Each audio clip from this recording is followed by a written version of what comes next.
were both up there doing seminars, and we decided it might be a good idea. Seminar on Life Campus. So of course I'm very, very excited. I'm very, very happy to be here, and I hope that we can have a long and lasting relationship. Dr. Sid and myself had a meeting up in New Jersey, I think it was in June, when we were both up there doing seminars, and we decided it might be a good idea if I started doing seminars on campus. So by the time they got in touch with me, we only had 2 or 3 weeks notice. So next time I hope that we can fill this entire room here. But I'm really happy to be here, and I think that I have something to offer the chiropractic. There's some things I want to tell you first, especially you students. Number one, there's a lot of approaches to chiropractic. They're not all the same. That doesn't make one better than the other or anything like that. Anyone that ever stood in front of a chiropractic audience really thought in his heart that he had something to add to chiropractic. And I'm sure that he did. Chiropractic was only 94 years old about a week ago here, I think a week ago Monday or something like that. And 94 is not that old, unless you're a person. 94 years old is a little old. So whenever I teach you something today, I don't want you to go back in Monday morning and start arguing with every one of your instructors and start saying, well, Dr. Pierce says this isn't so. This is my opinion. Everybody has an opinion. So the first thing I don't want to do is start making a lot of the instructors angry with me. Now you can do that if you go around doing that. But in chiropractic, we should try to be one family and to make chiropractic a better place for all chiropractic students. I don't think there's anyone in the world better than Dr. Sid for bringing people into chiropractic. I think he can bring people into chiropractic and sell them on the idea of chiropractic better than any individual I've ever seen. After he brings them into chiropractic, I feel my job is to try to make chiropractors out of them. So we all have a place to fill. But I'm asking you to not start pitting me against anyone so that my relationship here will be a very good relationship and one that will only enhance chiropractic, enhance your ability, and make chiropractic a better place for all of us. Chiropractic is a philosophy, science, and art. And you have to know all three of them before you can be a well-balanced chiropractor. You know, before, I used to always hear these words, mixing and straight. You know, to me, some of the straight chiropractors are worse for chiropractic than the people who are called mixers. When you think you don't need x-rays or you don't need instrumentation, that you just get your answer from God and stuff like that, then you're not practicing chiropractic either. And remember, just because you're using your hands, that doesn't make you a chiropractor. There's a lot of people in this world that use their hands to do things. That doesn't make them a chiropractor. Like people who say childbirth is natural. Absolutely, childbirth is natural, but that's not chiropractic. Delivering babies is not chiropractic. Yes, it's a natural process. But wonder when that baby's being delivered if something goes wrong. Isn't it better to have someone there equipped to do the job properly under emergency status? It's like flying an airplane. Anyone can fly an airplane when it's sunny, the skies are blue, and there's not a cloud in the sky. I can remember the first time I ever got in an airplane with, Doctor, I'm going to let you take it off. Yeah, he said, just do this, and sure enough, I took it off. They're flying around, he's telling me all these things to do. Pretty soon it gets real cloudy. I can't see nothing. I can't see the horizon. He said, just keep it on the horizon. I couldn't see the horizon anymore. He said, well, we're going to have to go by instrumentation. So a guy got on the phone talking to me. I said, what did he say? He said, because they have their own lingo, and they don't say it real easy and slow. You know, it's like saying to a guy, you know, the guy has a subluxation, I'm going to use electroencephalomagnetic tempograph on him. What would the average person know what she's talking about? Well, when you're up there in the airplane, and this guy who's used to talking to people that understand his lingo, he starts laying that on me. I had no idea what the man was talking about. Now, if I'd had to land that plane, everybody would have been killed. And that's the same way when it comes to delivering babies and stuff. Chiropractic's natural. Delivering babies is a natural process, but it doesn't come under the heading of chiropractic. So you have to understand what you're talking about when you're talking about chiropractic. And then getting back to mixers, I find out that most people mix for two reasons. They mix because they don't understand chiropractic. They are a true doctor that is interested in getting sick people well, but they don't know how. So they'll try anything. That doesn't make them a bad person. Okay. And once you teach them something that will help them get sick people well, it's amazing how they turn around and become a straight chiropractor. Then I've seen other people who call themselves straight chiropractors. Where's my grapefruit, John? Huh? Oh, you brought me a plum instead. Okay, we have a straight chiropractor, doesn't take any x-rays, and I say to him, how do you determine how to adjust a person? And he says to me, why use the normal chiropractic procedures? And I say, well, what are those? He said, well, you know. No, I don't know, you tell me. Well, I check legs. Great. Checking legs is a great part of chiropractic, and it tells you a lot of things sometimes. In fact, I go to Florida and Hawaii at least twice a year to do nothing but lay on the beach and check legs. But everyone who's sick doesn't happen to have a short leg. And everyone who has a short leg isn't necessarily sick. So that rules palpation, rules out leg checks as a viable way of telling if a person needs an adjustment all the time. And then how about if the person's in a wheelchair, he can't walk? He don't have no legs. How about that? Okay. Well, I palpate. That's great. Palpation is part of chiropractic. I think back in 1912. Okay. So palpation is a viable part of chiropractic. But it doesn't tell you when a person needs an adjustment. Who in here thinks they're a good palpator? Anyone in here thinks they're a good palpator? I hope you're all good palpators, okay? Because you need to learn how to palpate. I want you to learn how to palpate. But it is not the panacea of finding out when a person needs an adjustment. Okay? Or I don't x-ray nobody but my problem cases. What are problem cases, people? Problem cases is anybody who walks through the door. That's what a problem case is. Now, who in here thinks they're a good palpator? Come on, let me see ya. Well, John, you're a good palpator, right? Palpate that seed and tell me how big it is and where it is. If it's to the left or right or where it is inside that plum. You're about that far away when you're palpating. See? I'm going to show you people that don't have an atlas, but yet he was getting adjusted on the atlas for 14 years. Because someone palpated something. I'm going to show you a guy with a broken neck. That he had taut and tender fibers. He had limited motions and fixations. And if he had been adjusted, I guarantee he'd have died. See? So to be a chiropractor, you have to know everything and some more things that we don't even know. Whenever you're taking on a person's health, you're taking on the most important thing that they have. So it's important that you do it properly. See, I, for one, believe that chiropractic can add life to years and years to life.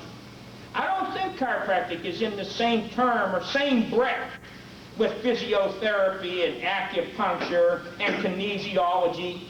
I'm not saying these things don't have merit, but they should never be considered in the same breath with the word chiropractic. You know where chiropractic belongs? It belongs right alongside neurosurgery. That's what chiropractic is.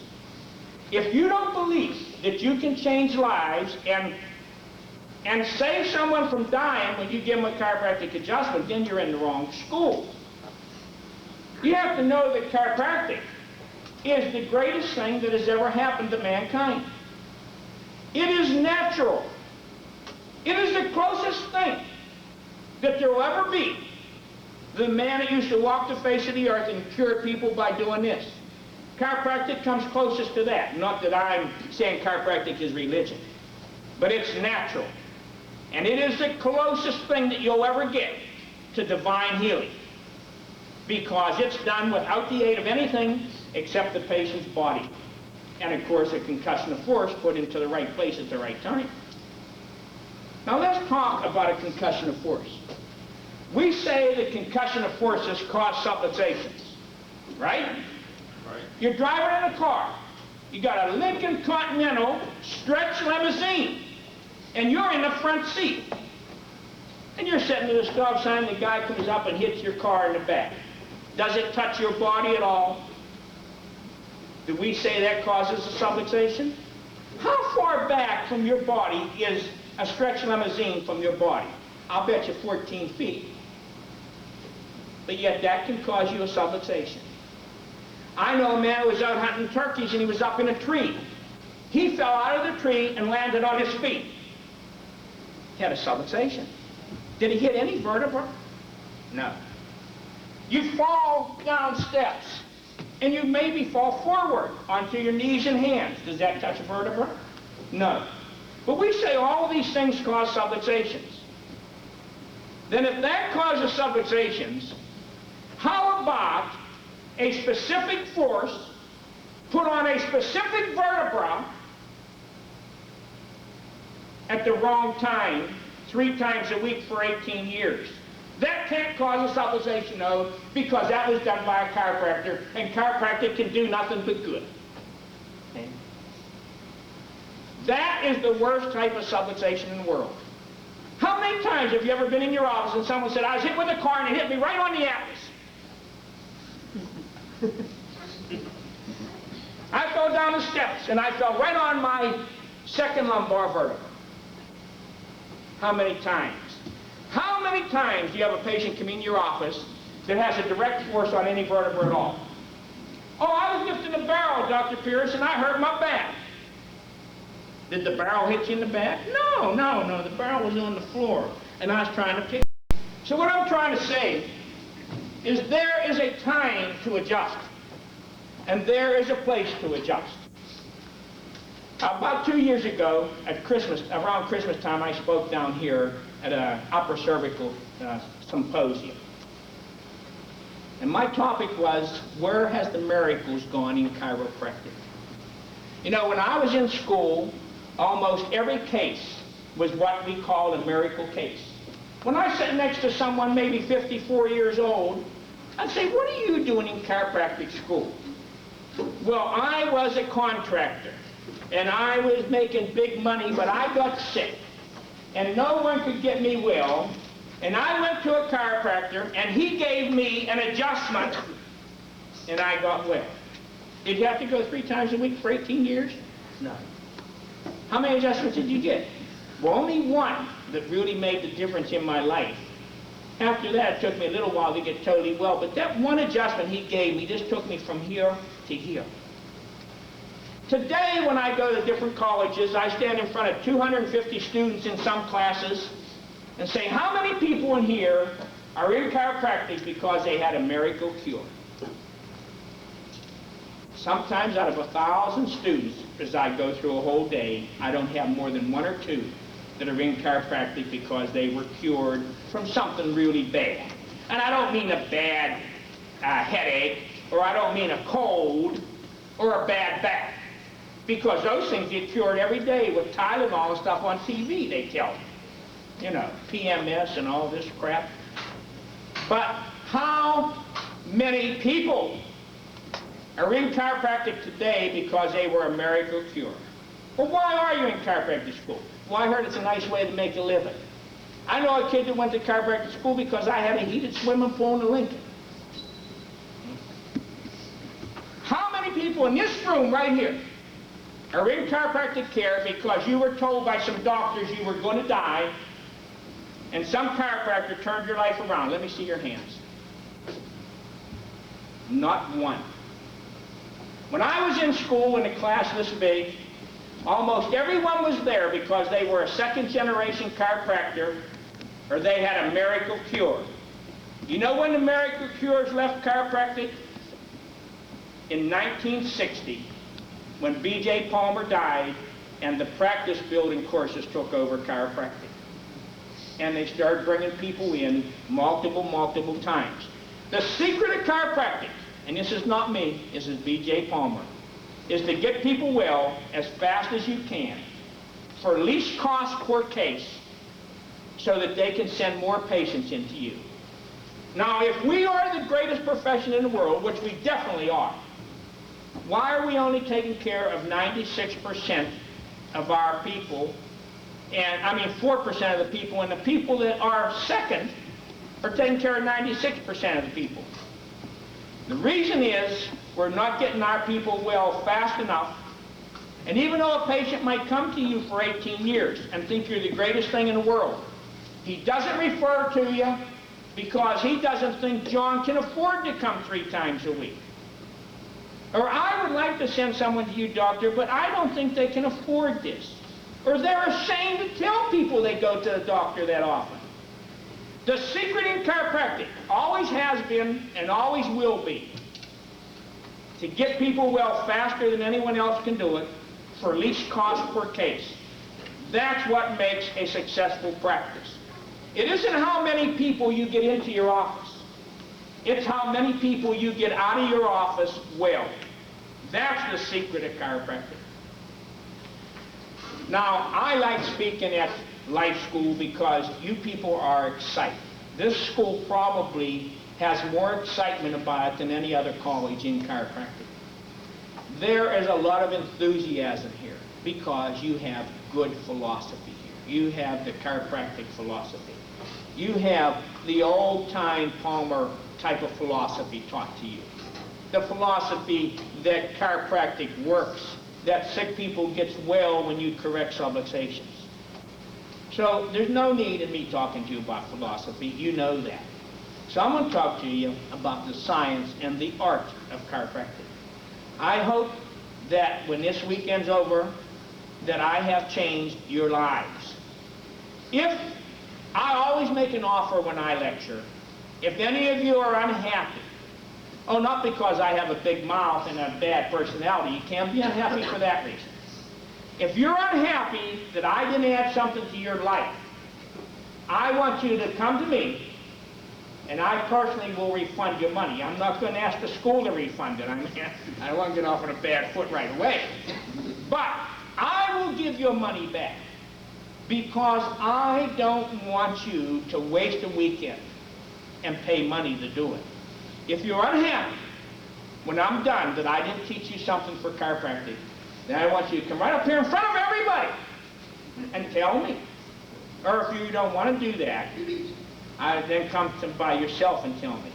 But I don't want one person going away from here thinking that I didn't add to your chiropractic life. I want you to be happy. I like to guarantee things. I like to guarantee the fact that I'm going to make a better chiropractor out of you. The only thing I'm asking you is to remember schools have policies. And I have my beliefs, and a lot of people that work at the school here have their beliefs.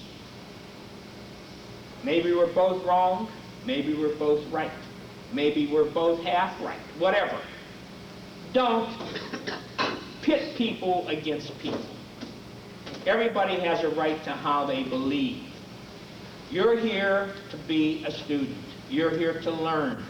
There's not one person on this campus or one person that ever comes in here to talk to you that you can't learn something from. And it might be, I don't want to be as ignorant as that guy. You learn something. That's what you got to remember. And then you have to take all these things that you learn and put them together to make yourself the best chiropractor in all of the world. See? You know, I had a nun that was a chiropractor that worked for me. Now I'm going to give you a little bit of my philosophy that I used on her. Probably one of the most religious, one of the sweetest persons I have ever met in my life. But in my office, she constantly was going around saying, this person's cheating Dr. Pierce. He doesn't pay his bill. This person doesn't pay. Different things like that. And I would hear these things. So one day I had a meeting of my staff and I said, I know what's wrong with every one of you. If you come to me in private, I will try to tell you something that will make you a better chiropractor. I know why you're failing. So she came in, she said, Dr. Pierce, what's the matter with me? I said, sister, you're probably one of the sweetest, most religious people that I've ever met in my life. I said, but you don't believe. I said, how you take me? I'm a loudmouth.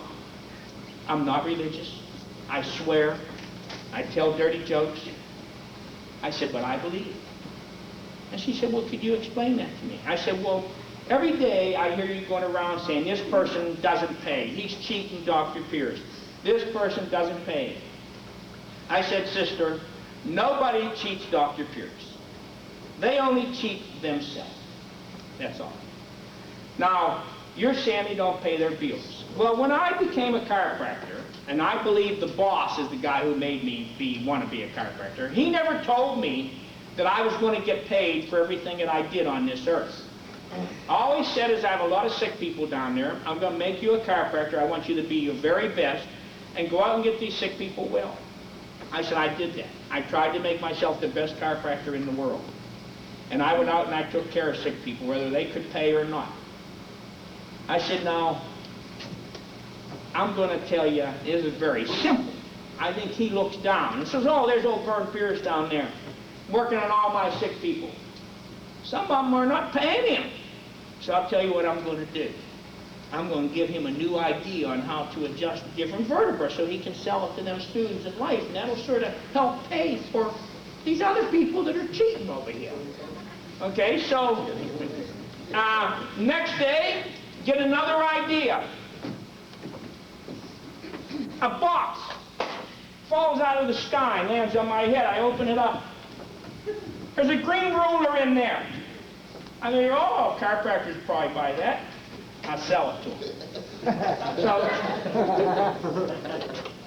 I said, what I'm trying to tell you, sister, is he has balance in my life. At the end of the day, I always have enough to eat. And I don't have to worry about taking money from someone that can't afford to give it, whether they're cheating or they just don't have the money. I said, there's an old song that you have to learn. Accents, you ain't the positive. Eliminate the negative. Latch on to the affirmative. Don't mess with Mr. In-Between. And I said, when you learn that, sister, you'll become a successful person. I said, that's why I'm successful, because I believe. You know, we have 7 acres of grass, and then in July and August, it gets brown. Someone says, why don't you water that nice lawn? I said, I thought you were a religious person. They said, well, I am. I go to church every Sunday. I said, well, your problem is you don't believe. I said, I believe that he made the grass green. I believe in July and August he makes it brown. He probably has a reason. And my reasoning is that he probably don't want me out there cutting it because I might get a heat stroke and die, and then I won't be able to adjust any more people. I said, now you're asking me to put some fluorinated water on his grass. I said, do you think I want to PO him? But I said it for you. I said, I'll tell you something, sister. When he wants it green, hey, Vern, will you help me with this? I said, he'll just come along and he'll make it green. And then I'll have to cut it again, and then I'll be PO'd. So, you have to know, you have to believe. You know, one day I gave a lecture to 250 people, and I started it out by hitting the podium. I do not believe in chiropractic. I've been practicing chiropractic all year, don't believe in it. I said, I don't believe in it. I know it works, because every day I make it. But chiropractic, you have to understand that there's a greater force out there. And what you do, you find the subluxation and correct it, and then leave it alone. Health doesn't come by how many adjustments you get. Health comes if you had an adjustment. There is a big difference between manipulation and adjustment. How many people in this room has gotten well under chiropractic or got to feel better under chiropractic? Let's see your hands. Great, that's what I would expect. How many people in this room was feeling fine and you got one of those same chiropractic adjustments that made you feel great, and they made you feel sick. Let's see the hands on that. Now, it either works or it doesn't. So that should tell you that the times you felt bad after an adjustment was because you weren't adjusted, you were manipulated. And a manipulation can cause a subluxation just as easy, more easy, than any accident that ever happened. A man-made subluxation is the worst subluxation in the world to get rid of. Believe me, they really are. If you want to do miracles in chiropractic, you never look for a person who's been under chiropractic care for 40 years. You look for what I call a virgin patient, one that has never been in a chiropractor's office. I'm going to bring you a miracle today. I created a miracle this week. I had a little girl come in my office on Tuesday, 23 years old. Good-looking, well-built, the epitome of American youth. She had to quit college because she's too sick to go. She had that many x-rays, MRIs, CAT scans, you name it, she had it. Before I even started her, I said, I'm standing here guaranteeing you that I'm going to get you well. She said, how do you know? I said, one reason, you're too good looking to die. That's enough reason for me, and you're female, that's 2 reasons. Because I found out that in nursing homes, there's 4 women to every man. I'm going to keep all the women alive because when I get there, I want the odds to be 10 to 1. So when I have a lady patient, the first thing I say, you're going to get well because I can't afford to let you die. But this 23-year-old girl, I took her case history. When she was in 5th grade, some teacher made her do a backward tumble and she hurt her neck. Where was all these CAT scans and stuff done at? They were done at the point of symptom. At the point of symptom, there was nothing. But at the point of injury, she had a subluxation. Now, I brought these pre and post x-rays for you to see today. We post x-rayed her yesterday. 3 days. Her neck is totally reversed, going back to normal. The subluxation is corrected. I'm going to show you by everything, by instrumentation, by x-ray, everything, that I created a miracle. That girl's ready to start back to school. I put her back to playing tennis already. You know. How old are you when you're in 5th grade? Probably 11. So that means that girl has been sick over half of her life because of some school teacher telling her to do a backward tumble. And when she got a symptom, nobody related it to that until I did. Miracles is what chiropractic's all about. Getting a sick person well as fast as you possibly can. Now today, has everybody got a set of notes? I sent some notes down here. You should have a set of notes that look like this. Do you have one of these? If you don't, put up your hand and we'll make sure you get one. Right over here, give her one. Anybody else that needs one? You need one? Yes, you do. See, he's had 2 seminars. He thinks he knows as much as me. You don't. How many doctors do we have in here? People that already have their license. Let's see your hands. Okay. The rest of you are students then. How many are first-timers? Have never, ever heard me lecture before? Put your hands up high. Okay, the first-timers have it, so the second, third, and fourth-timers I hear the same old stuff over and over. But that's fine, I didn't get it right the first time anyhow. Now, I'm going to give you rules. I want you to have one piece of paper that has nothing but rules on it.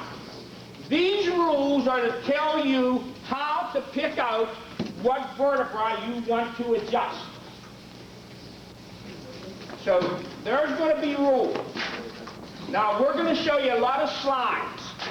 And what we're going to do is we're going to start off with a set of slides that I used when I spoke at the Olympics and when I spoke to 700 Japanese orthopedic surgeons and medical doctors and people trying to prove to them that chiropractic works.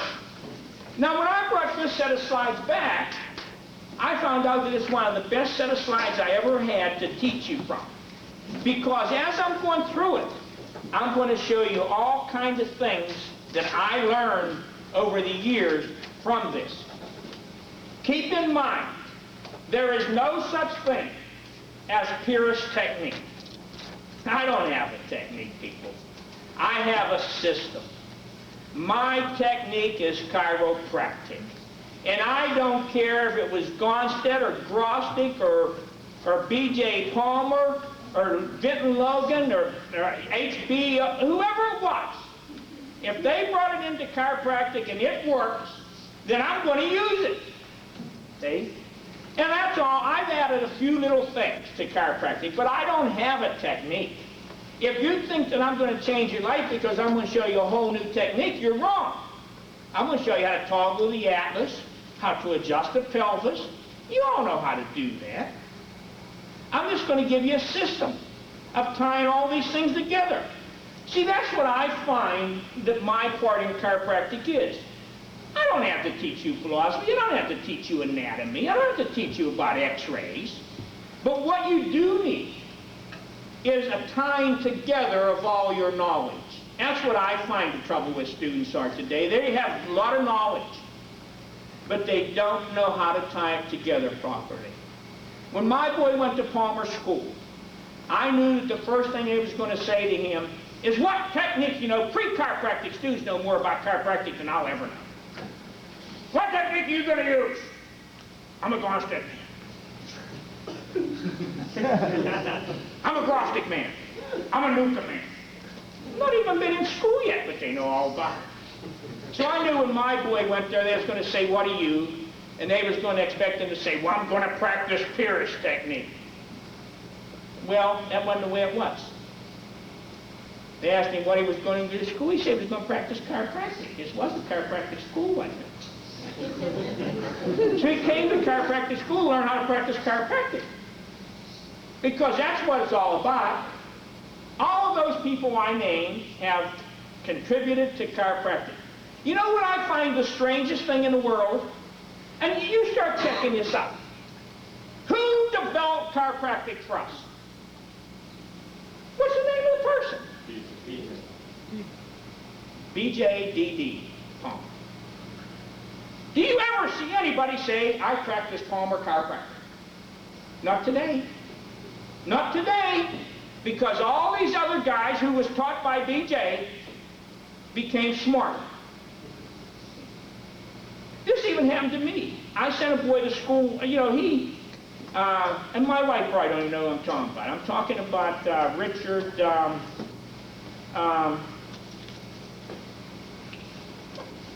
Jenny and what's his name's nephew. Jenny and Richard's nephew, Richard. He became a chiropractor. No, the other side.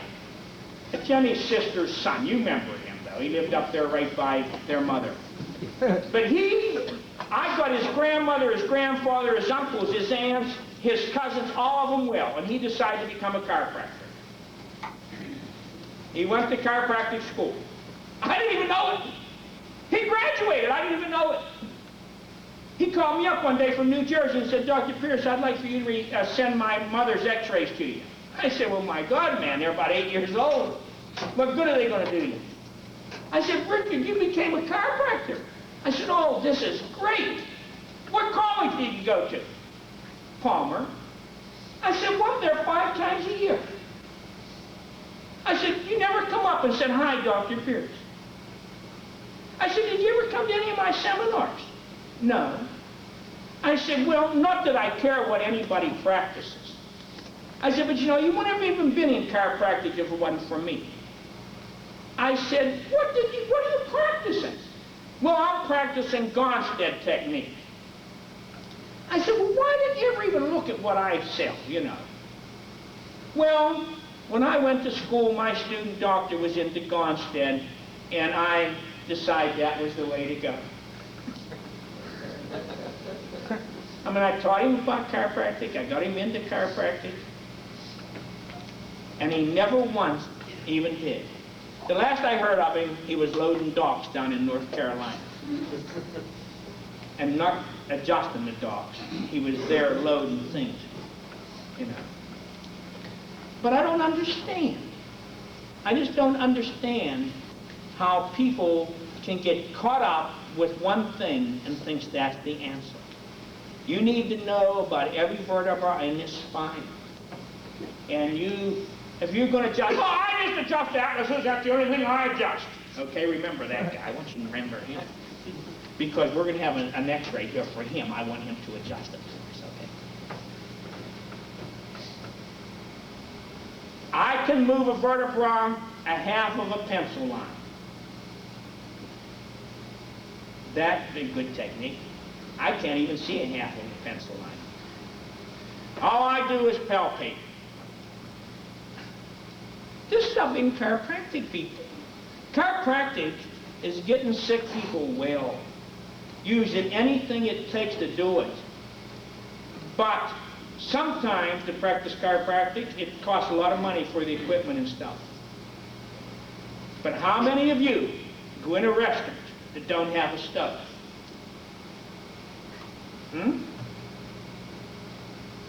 How many of you would go into a dentist office that drills all 32 just to make sure he gets the right one?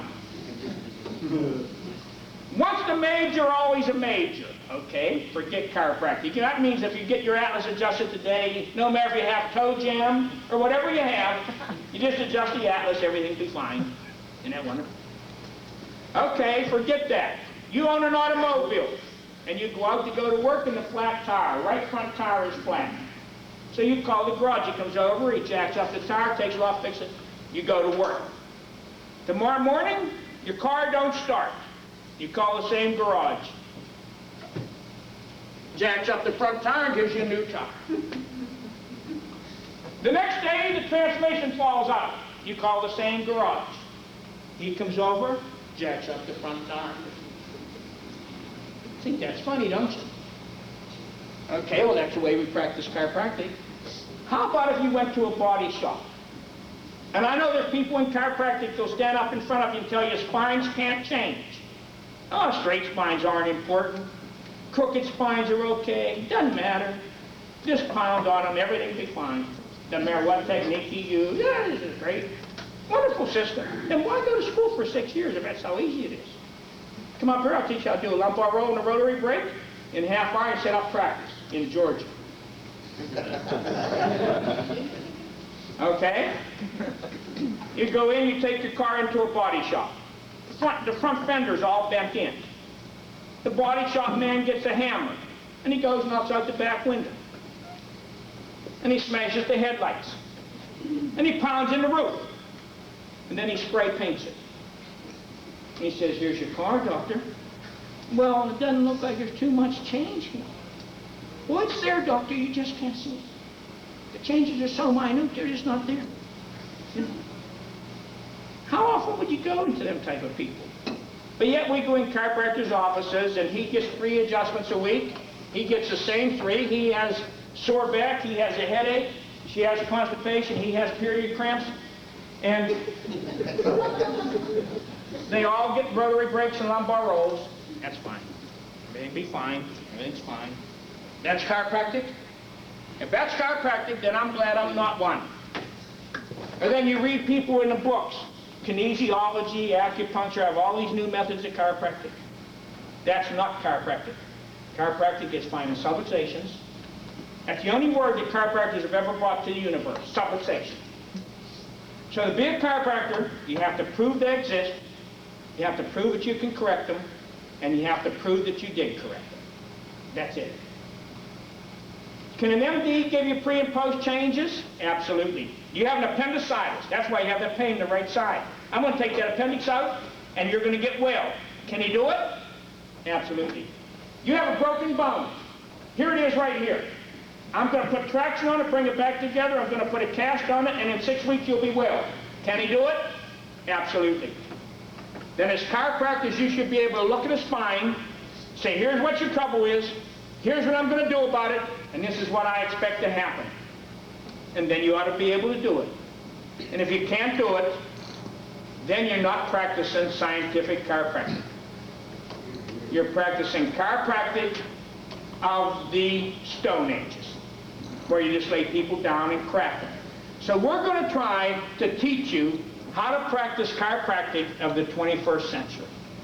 We're going to show you where he looks at something, and I look at something, and we all come out with the same answer.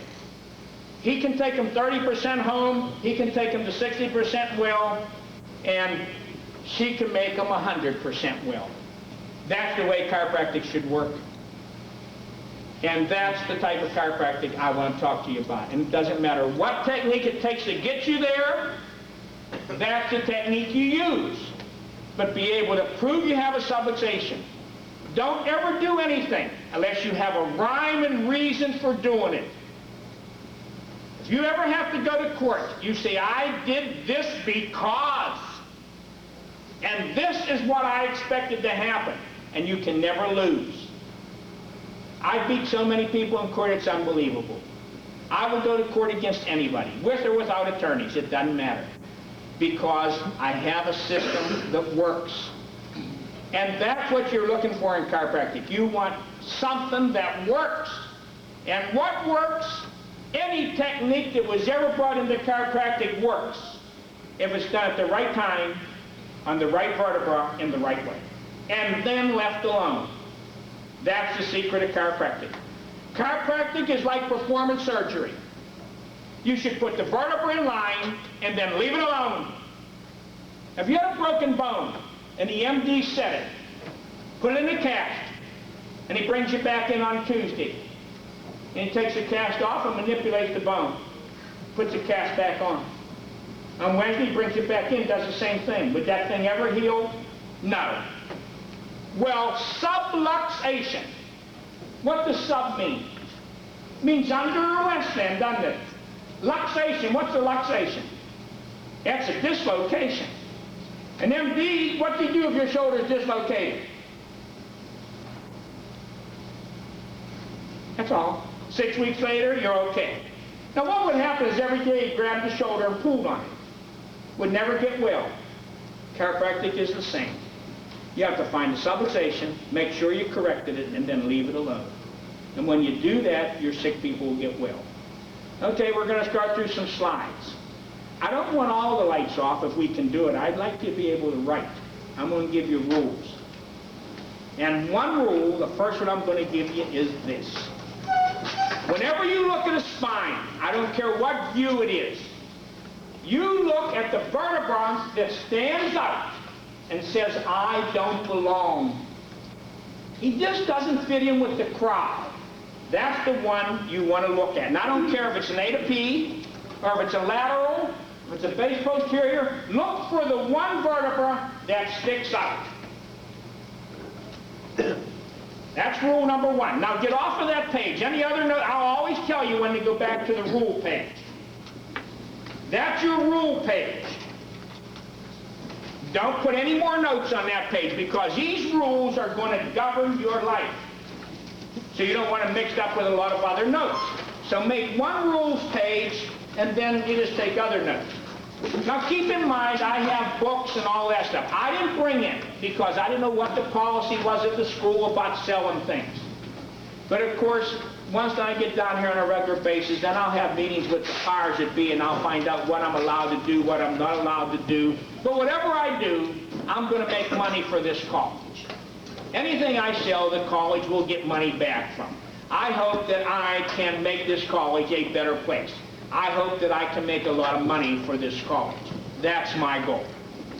And at the same time, to make you better chiropractors. That's what I have in mind. But we do have books. We have all the rulers.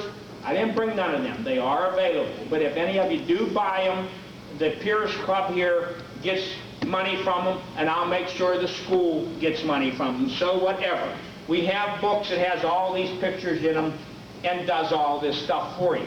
And we have student packages, by the way. The doctors pay $200, the students pay $100. So there, I stick it to the doctors, because they're out there sticking to everyone else. I stick it back to them. No, I make them pay for you is what it amounts to.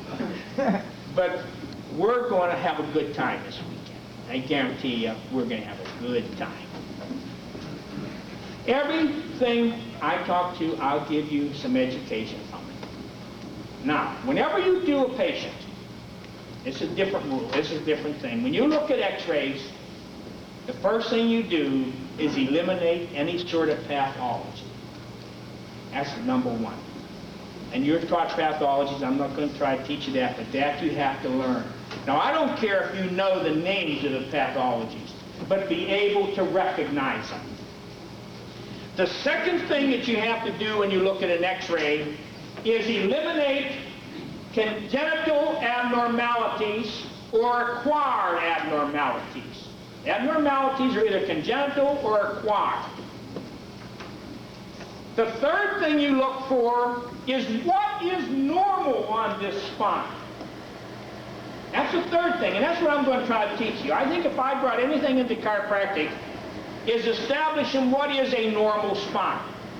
So you're going to look at your x-ray and say, what's normal on this patient? Oh, this is normal, I don't have to worry about that. Then the fourth thing you're going to worry about, after you eliminate pathologies and acquired and congenital abnormalities and what's normal, then you have your abnormals, and this is where you pick up your subluxations. Now keep in mind, there's a lot of different things in spines. There are compensations, fixations, and subluxations. And you must be able to distinguish the difference. Because if you adjust anything other than the subluxations, you will get relief on the patient, but you will never get correction. You must be able to find the subluxation. Now sometimes you'll have 4 vertebrae that are fixed, but in those 4 vertebrae there's only one subluxation. And these are the things I'm going to try to teach you. Okay, who's going to run the slide projector for me?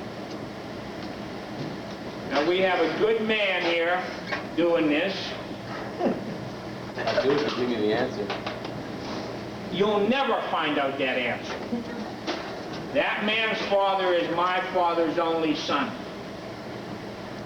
Results. That's the word that you need in chiropractic. That is the one word that you need to know how to do, how to get results on people. When you get results, all else follows. You know, one time I was in Japan, and I ate some Korean food, and I got real sick. Had diarrhea. And I was trying to do a seminar in between going to the bathroom.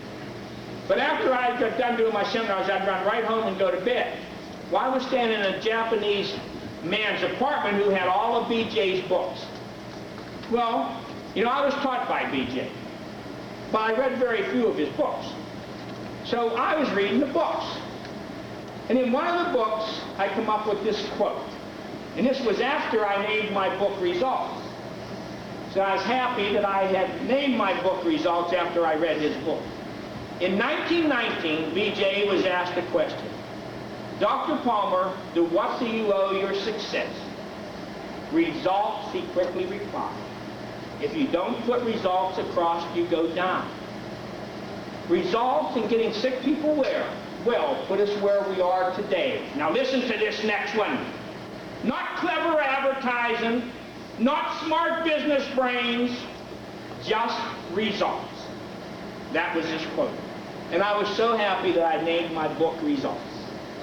But results is where it is. You don't have to shake hands. You don't have to send Christmas cards.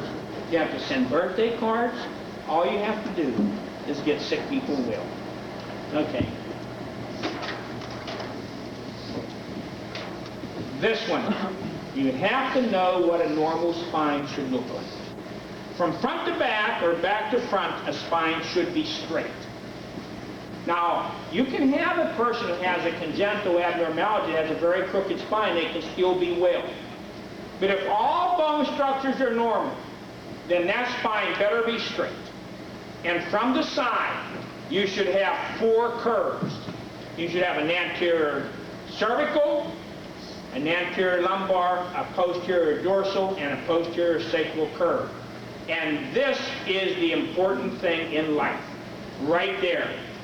Those curves are the things that if I added anything to chiropractic, is that part. Everything I brought into chiropractic was adjusting the spine from front to back or back to front. For years, everybody did stuff from side to side. But I started adjusting from a different angle. Same vertebra, just a different angle. And you'll see the success we've had with it. My first 23 years in chiropractic was pure frustration. I practiced strictly upper cervical for 3 years. That was murder. Because I would take two people, one of them would get absolutely wonderful results, and the other one would get sicker and sicker and sicker. And then I'd see him on the street, and I'd say, "How you doing, John?" "I'll tell you how I'm doing. If I let you keep pounding my neck the way you were, I'd be dead by now. I went to this guy that never took no x-rays, didn't do nothing. All he did was twist my lower back, and I got well." And this used to bother me. But instead of bringing a lot of modalities into chiropractic, I started researching because I knew chiropractic philosophy was right.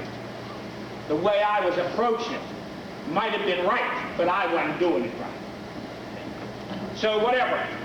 Then I changed all different type of techniques. I never could tell anybody, "Oh, I can get you well." I couldn't say that because I didn't know. I just would adjust them, cross my fingers, pray, and worry. Some of them got well, the bulk of them never did. And that's what's wrong with chiropractic. A lot of people start under chiropractic care. They get ripped off or they don't get well, so they never come back. So when you really analyze how many people is under chiropractic care, it's more like 2 to 2.5% of the world. About 6% will come under our care. 50% of that 6% will never come back. So these figures are all backed up with people that do research like Joe Felicia and stuff. You find out that most people go to chiropractors who never go back. And this is frightening. And that's why we're not growing. If you took insurance coverage away from us today, 50% of the chiropractors would fold up in the morning. Now this isn't right. I was in chiropractic before there was ever one insurance, and all of them chiropractors made a ton of money. But you know how they practiced? They got a patient well, patient's feeling good, "I'll see you if you need me." And they used to do 200-300 patients a day, only they were different patients. A lot of people do 200 or 300 patients a day, but they're the same patients on Monday, Wednesday, and Friday. Okay? So what we got to do is learn how to get a lot of patients. You know, I have started as high as 32 new patients in one day. You know, the average practice building course says it needs 20 patients a month to make a good practice. 20 patients a month? Nothing for us to start 20 patients in a day. A slow day is 5 patients. New patients.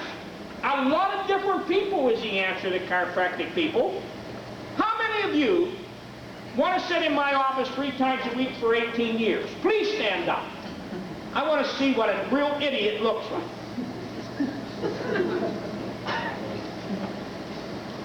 Nobody wants to spend time. So none of you want to spend time in doctor's office. Why do you think the rest of the world does? They don't. Get them well and get rid of them. Look at them curves. Okay, you're okay, go ahead. This is when a person has lost all curves. This is the spine you want to look at. This is the spine that kills people. This type of spine is nothing more than an adaptation to the aging process. There's one thing about if you have a spine like this, you never have to worry about getting one like this. You're not going to live long enough to get one like that. You're going to die. In our research, all the people that are 80 and 90 years old have this type of spine. The people that we had the chance to get their x-rays and pull them out after they died, they had them type of spines, and they died young, 40, 50. Why is all these football players dying of heart attacks? Because they have reversed dorsal and cervical curves. That's why it is. Because they're suffocated. Okay? The degeneration charts. I think you should have a degeneration chart, and there's all kind of them out there, by every view box, so you can say to a patient, this is where you are. Now, there's the near normal curve, then you get the reversing, then you get the arthritis, then you get the anchoring together. Now, you can explain to patients when you see these conditions how long they've been sick. A person like that's had a subluxation since the day he was born. That's what he had.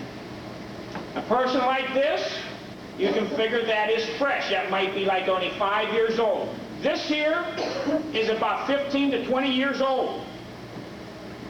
So you have to know this so you can explain it. And almost every automobile case you get in your office should be listed as an aggravation of pre-existing conditions.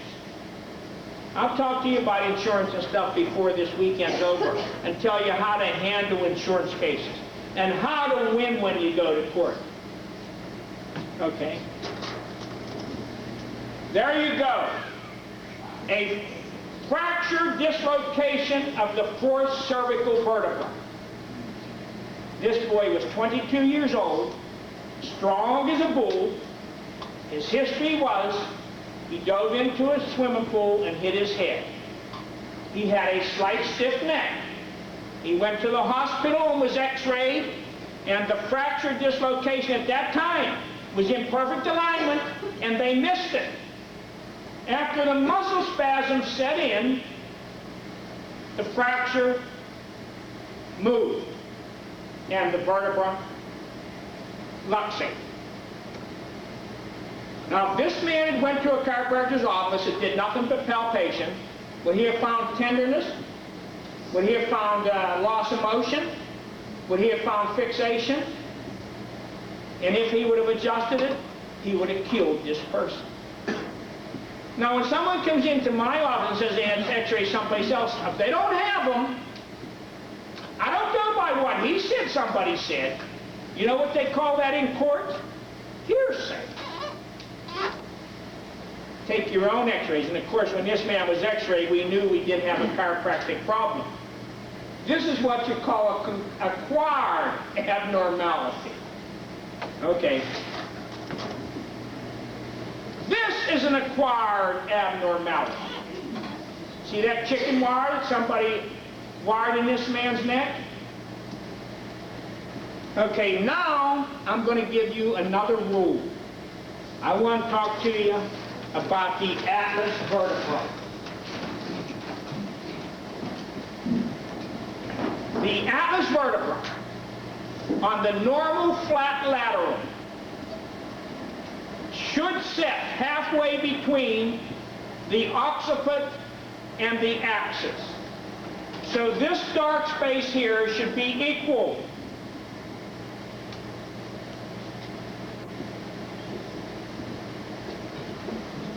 See how far off that is? This is what you call a superior plus atlas. Okay, now the atlas is going to be listed many different ways, and I'm going to talk, the atlas is the most important vertebra in the body. I'm going to talk to you about the atlas and give you the positions. And this is according to my measurements that I'll show you.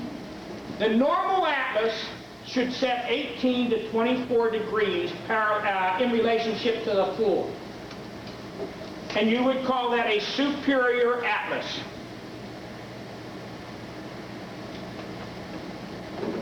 When an atlas goes above 24 to 30, we're going to call a superior plus. Anything above 30, we're going to call plus. Now, this atlas you're looking at here is about a 60. That's about a 60.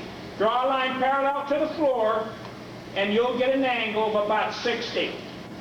When an atlas goes below 18, down to 0, that's where the atlas would be level with the floor, we call that an inferior atlas. That's from 18 down to level with the floor would be an inferior atlas. So like a 14 would be an inferior. A 12 would be an inferior. When the anterior tubercle of the atlas drops below level of the floor, we call this inferior minus. And I've seen it go as much as 26 degrees below level of the floor. So we're talking about atlas is swinging some 86 degrees in this motion. Is there any questions on what I'm talking? Now, whenever we get to drawing lines, you will draw these lines that I talk about, and you'll see all of this. But we'll have an inferior minus, we'll have an inferior. The normal atlas is called superior, superior plus, and plus plus. Any questions? If you have any questions along the way, make sure you ask me, because we're building a house for you. We're starting in the foundation, and we're going to go all the way up, so you're going to have to make sure you understand it, because it's going to get, not complicated, but it's going to get confusing. It's just a lot of material. I'm trying in 12 hours to give you 33 years of my life, and that's sort of hard. Now, this person had 2 subluxations, and the medics missed them both. The worst subluxation is right at the atlas. The other subluxation was at 6 cervical. Now, this patient got great results under chiropractic because there were still 2 areas that we could adjust. Subluxation was definitely not in here, but that's where they thought it was, because it was probably a bulging disc there or something like that. Bulging disc, people, don't necessarily cause problems. Herniated disc, fractured disc, but bulging disc can exist without causing a person problems. On this case, the subluxation definitely overrules the bulging disc. Okay. This is a congenital abnormality. This person has wedged vertebra. There is no way a person can have a pelvis this close to being level and have that bad a scoliosis above it. So whenever you have a pelvis that looks fairly level, which this one does, agreed, oh, this leg's a little bit short, but we have a halfway level pelvis here. And when you look above and see all this rotation of the vertebra, the first thing you should suspect is a congenital abnormality. And of course, you would never tell this person that you're going to correct this scoliosis, because you would be dreaming and lying. Now, one thing you can do for this person is you can promise them that you can make this hole look like that one. Now, these holes are called obturators, but when you're talking to people, they're holes, because they don't know what obturators are.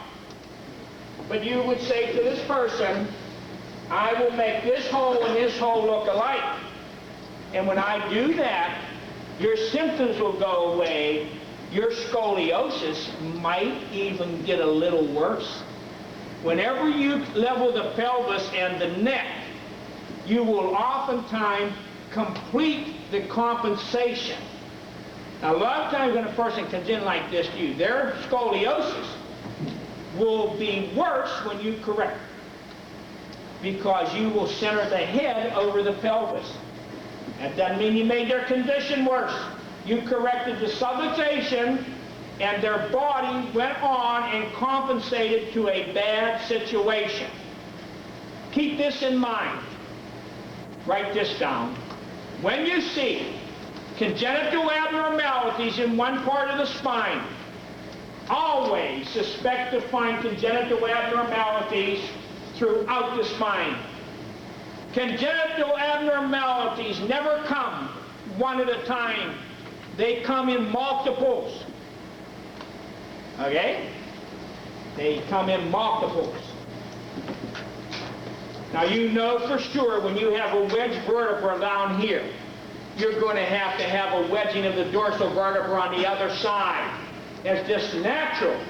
And if it's not there, the body will make it wedge, because it has to bring it into perfect compensation. Okay? Okay. Now, the first rule I gave you, always look to a vertebra that sticks out like it doesn't belong. Okay, this person here was getting adjusted on the atlas vertebra by palpation. There's only one problem. The atlas vertebra is hooked to the hip. So the atlas vertebra and the occiput got married. Do they belong? Yes, they do. They belong to each other. The axis and third cervical got married. Do they belong? Yes. Then let's go down here. 7 and first dorsal, let me see. 1, 2, 3, 4, 5, 6, 7, and first. 6th, 7th, and first dorsal formed a community. Do they belong? Yes. 5th cervical and 4th cervical are standing here. Let's look at 5th first. It's freely movable, but what does it look like it wants to join? It wants to go to the commune, doesn't it? Okay, so it doesn't belong, but it wants to belong. What vertebra stands out as the vertebra that says, I am all by my lonesome? 4th cervical. And that was the vertebra that when we adjusted it, took away migraine headaches that had been there for 30 and 20 years. That one right there. It sticks out. It doesn't belong. Now I want to tell you something. This person with an atlas that's fused to the occiput has better chance for normal life than any one of you in here. Because the atlas cannot what? Cannot subluxate. And the atlas is the most freely subluxated in this world is the atlas. And most of them are subluxated within the first year of life and never get unsubluxated through your whole life. Mine's not unsubluxated. And I doubt in this room if we have one of these. If there's one in here, I'd be very surprised. They've been partially unsubluxated, but they have never been totally unsubluxated. I'm going to show you a complete new way of looking at the atlas vertebra. A way that no one ever looked at it before. Now, subluxations. The atlas vertebra, these are for your rules, happens within the first day to the first year of life. That's when the atlas is subluxated. That's why it is the king vertebra and the most important vertebra, and why anyone in chiropractic that ever practiced upper cervical work always was a little bit better known than any other chiropractor on the block. Because no matter how you adjust the atlas, if there's 100 nerves pinched, and you adjust the atlas anyway, and you unpinch 2 nerves, what do? You got some results, didn't you? If you unpinch 5 nerves, what did you do? You got some results. But think how great that person's life would be if you unpinched it 100%, which is very, very seldom done in chiropractic. And I'm going to prove this to you. Anything I say from this stage, I can back up. Otherwise, I wouldn't say it. What vertebra is next to subluxation? Well, how do we get an atlas subluxation, number 1? Coming down the birth canal. That is a very traumatic area. Then somebody grabs you by the head. And even if someone don't grab you by the head, you have all those muscles contracting around that little fragile neck. But then someone grabs you by the head and pulls. But then you're brought into an earth surrounded by idiots. And you have a mother that picks you up with one hand and throws you up over the shoulder while she's smoking a cigarette with the other hand, blowing smoke in your face, and drinking and popping pills. And don't support that little neck. And then she puts her on her back in a knapsack and takes it for a walk, and the little head is on like this, and then she gets on a motorcycle with you. Oh, wonderful. But puts a helmet on you to correct your neck. More weight on your little old head so it'll flip around a little bit better. Or they lay you down on the bed and let you fall off. Or they let a 5-year-old kid take care of a 1-year-old. No, my mother only went to 3rd grade, but she knew more about necks than most people I know. When my baby sister was born, I was 11 years old. I wasn't even allowed to pick her up until she taught me how. And the answer was this: when you go to pick her up, You put your hand under her head and neck and shoulders.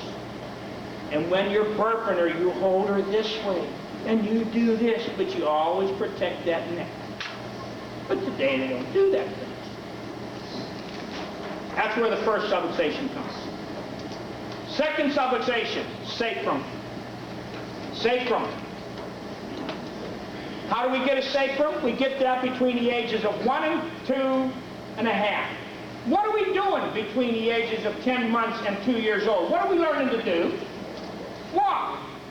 And where do we fall all the time when we're pulling ourselves up to the end tables, the coffee table, the couches, and anything else? We fall where? On our little butts, don't we? Third cervical is the next prominent subluxation, and that comes between the ages of 3 and 12. And why do we get that then? What do kids do between the ages of 3 and 12? Everything becomes a trampoline. They climb up on everything and they fall on their what? Heads. They start doing tumble salts, standing on their head, monkey bars, and they fall on their head. Anytime you have a history of falling on your head, look to third cervical.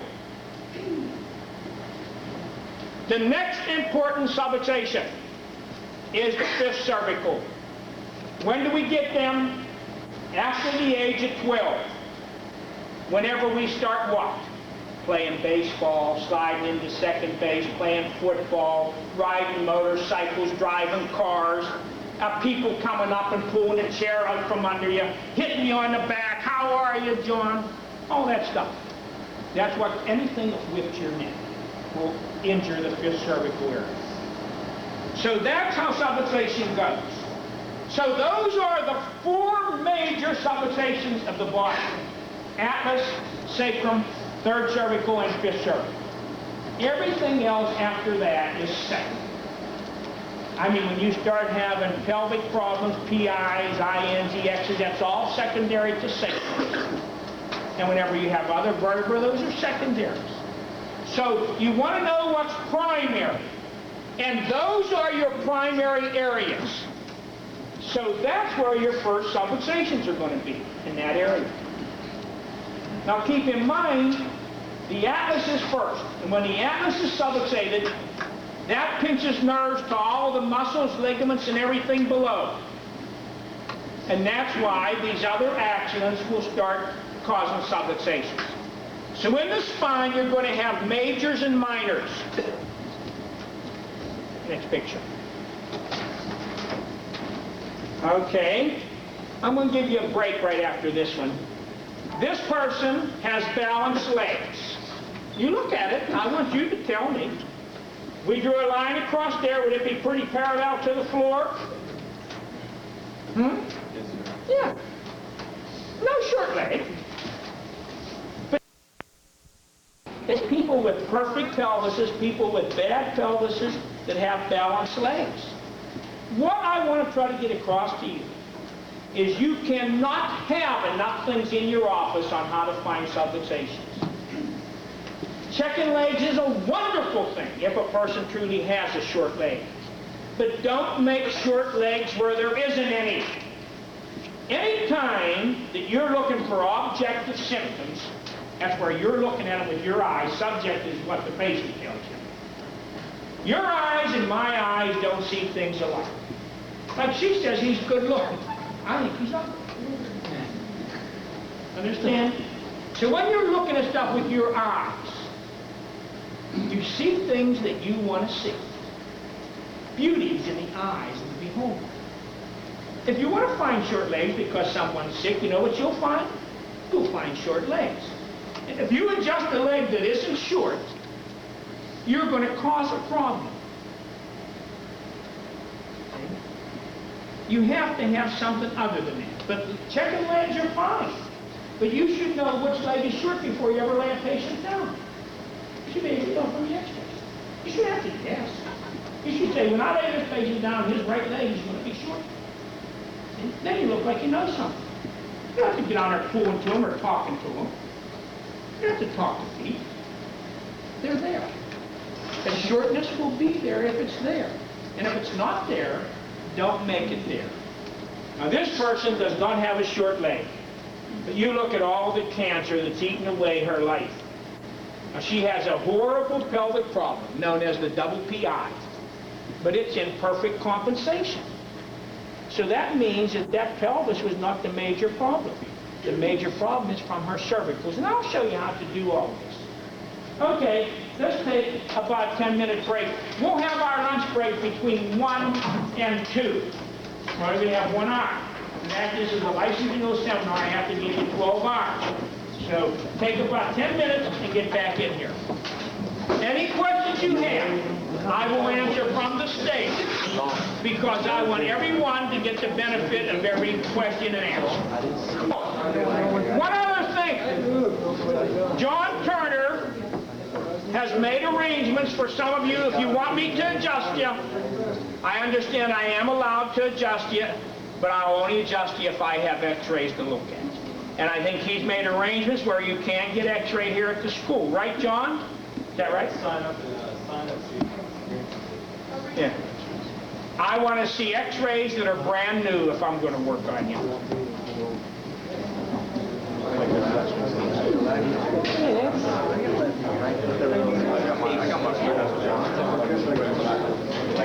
John, you know, I want flexion extension.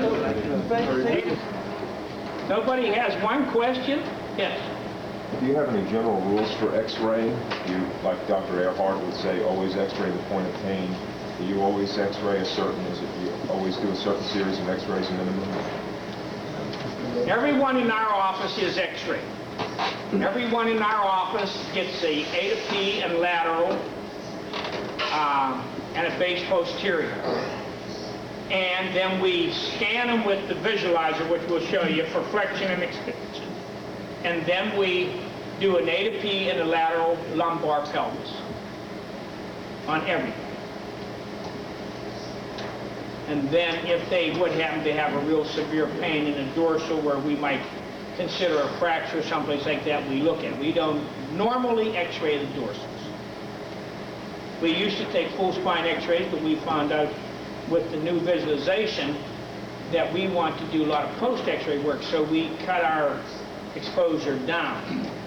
But if a person has a pain someplace and you suspect a fracture or pathology, should definitely always look, regardless if you're going to adjust there or not. Any other questions? See, somebody said, one time I was talking to a chiropractic röntgenologist, and he said, what could be wrong with somebody 19 years old? Anything.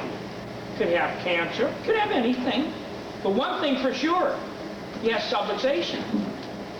We're not looking for pathologies as a chiropractor, we're looking for subluxation. So if a person has symptoms, it's more important to x-ray a young person and get their subluxation when it's fresh than to wait till the subluxation's been there for 30 years. Subluxations start whenever we are born. That's when they start.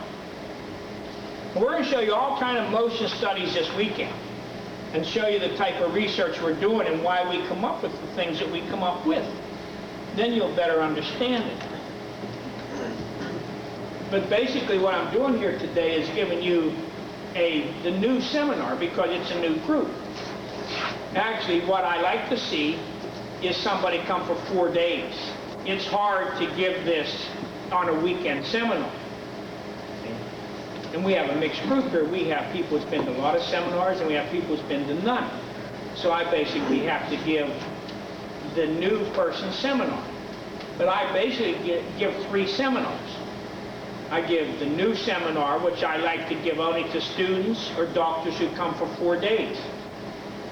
But I don't like to turn someone loose with only 12 hours of us, because what they do is a lot of people will come to me and I'll show them new ways to adjust. And instead of going back and doing lumbar rolls and rotary breaks 3 times a week, they start just pound and fist cervicals 3 times a week. You have to keep in mind that my concept as chiropractic is no matter what vertebra you're adjusting, if it doesn't need adjusted, it's wrong. No matter if it works good on him, it doesn't mean it's going to work good on him. There is no such thing as a routine chiropractic adjustment. There's no such thing as that. An adjustment is something that's needed.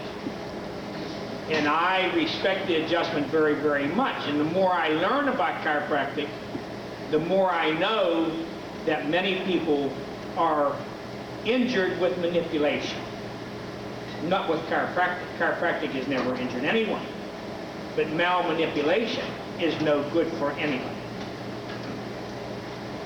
You have to have a rhyme and reason for every adjustment you give.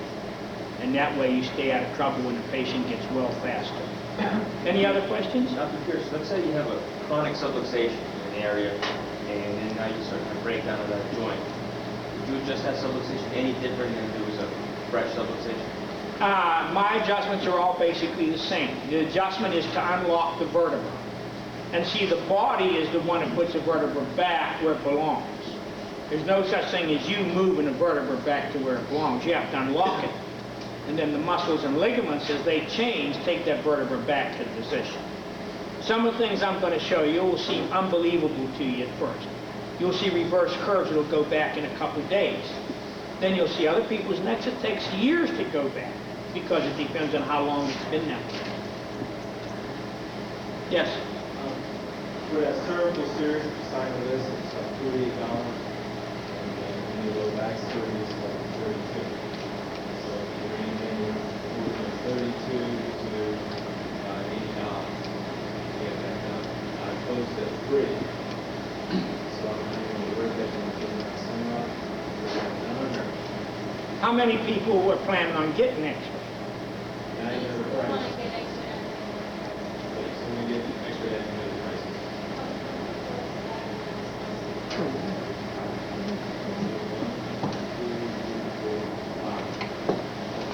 Oh, there's more than that. You have your hand up? There's 1, 2, 3, 4, 5 on this side. There's 6. Okay, I would prefer that you got done at lunchtime.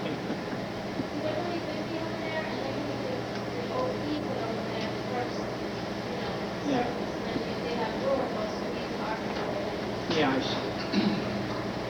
Now, see, the ideal thing is, if you want taken care of when I'm here, you should have this done ahead of time. You know, I think I'm going to be here on a twice-a-year basis is what they talk to me about. So, you know, this one was a thrown-together seminar. We decided I was going to come on campus, and then we had to figure out a day I could come, and this was the only time I could come. And I think this is Jewish New Year's today, isn't it? Well, see, that would hurt our seminar, too, because a lot of people couldn't come because of that reason. But I didn't know that anyhow. But it doesn't matter. This is the only day I could come. But for next year, we should know when I'm going to come. And I know you have a visualizer here. Maybe we can get permission to actually put some people on the visualizer. And then all you need is a hard copy A to P and lateral. All you really need is a hard copy A to P.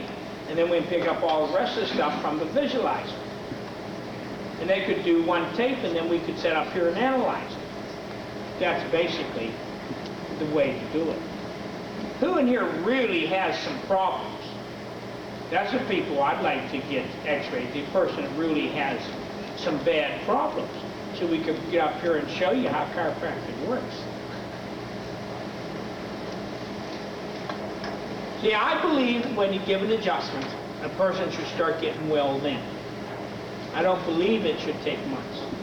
I believe a person should have some positive change immediately. The nervous system is like putting your finger on a hot stove. Does it take you any time to pull your finger off that stove? You know, like retracing.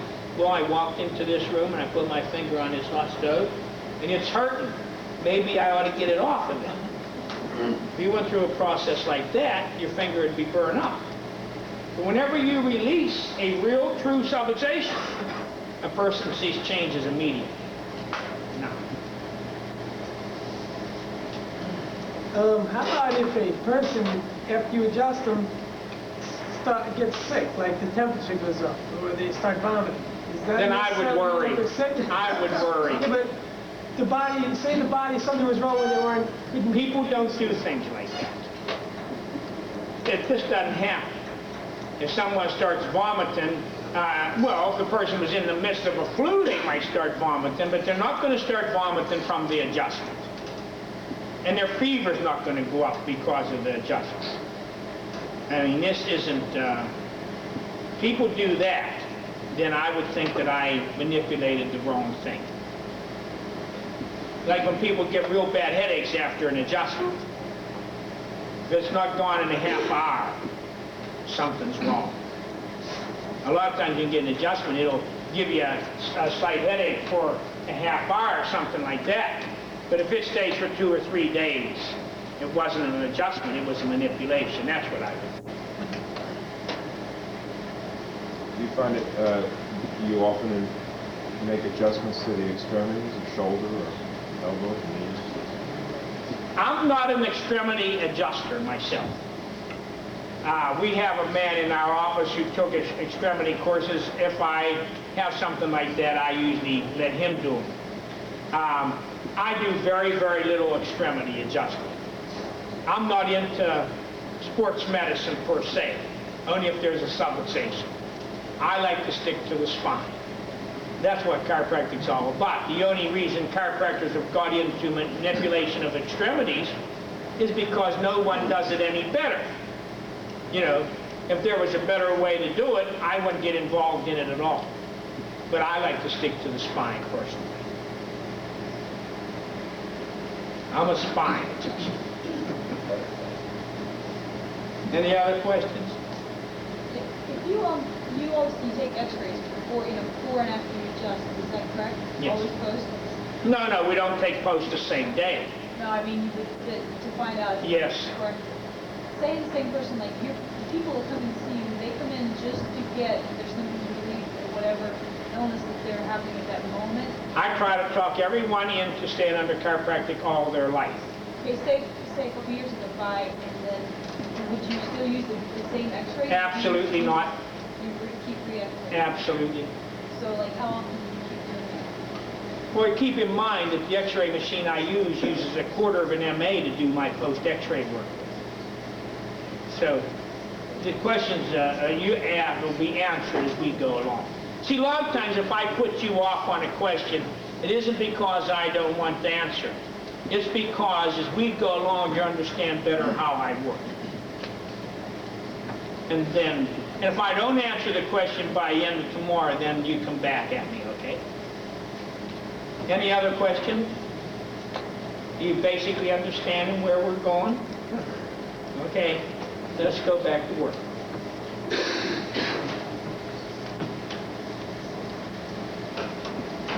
Next one. Okay, now, you're going to start seeing things here. These are people that have been under my care over different periods of years. This is a woman. Remember what I told you about the atlas? Is that atlas in trouble? Yes. Yes. Absolutely.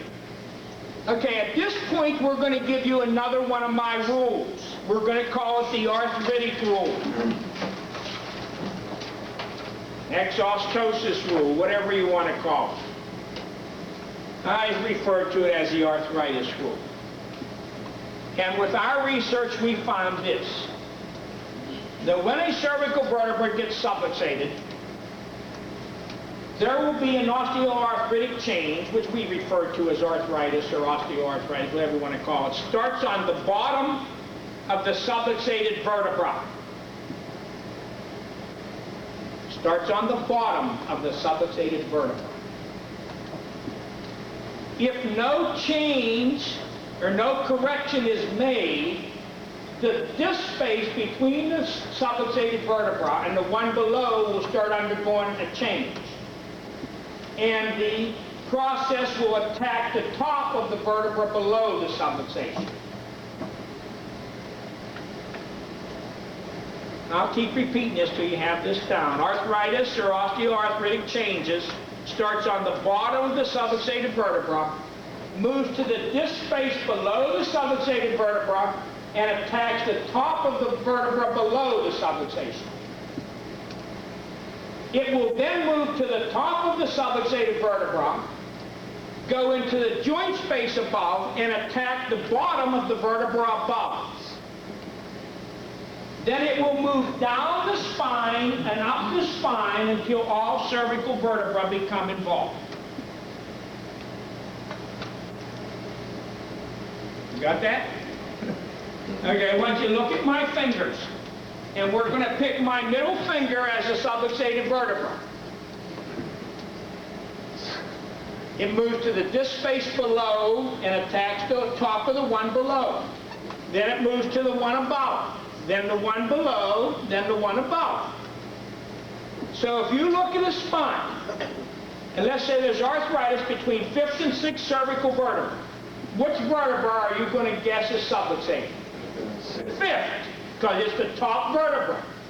If there's 3 vertebrae and there's arthritis between the bodies of them, which vertebra is subluxated? The middle one. If there's 4 vertebrae, which one's subluxated? Second one from the top. 5 vertebrae. The middle one. It moves down the spine and up the spine.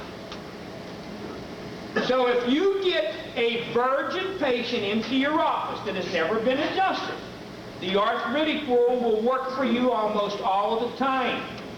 But if a person's been to other chiropractors and that vertebra's already been adjusted, then it might not be subluxated when you get that patient. You understand that? Now see, the arthritic rule is just one rule. You're going to tie this in with a lot of other rules.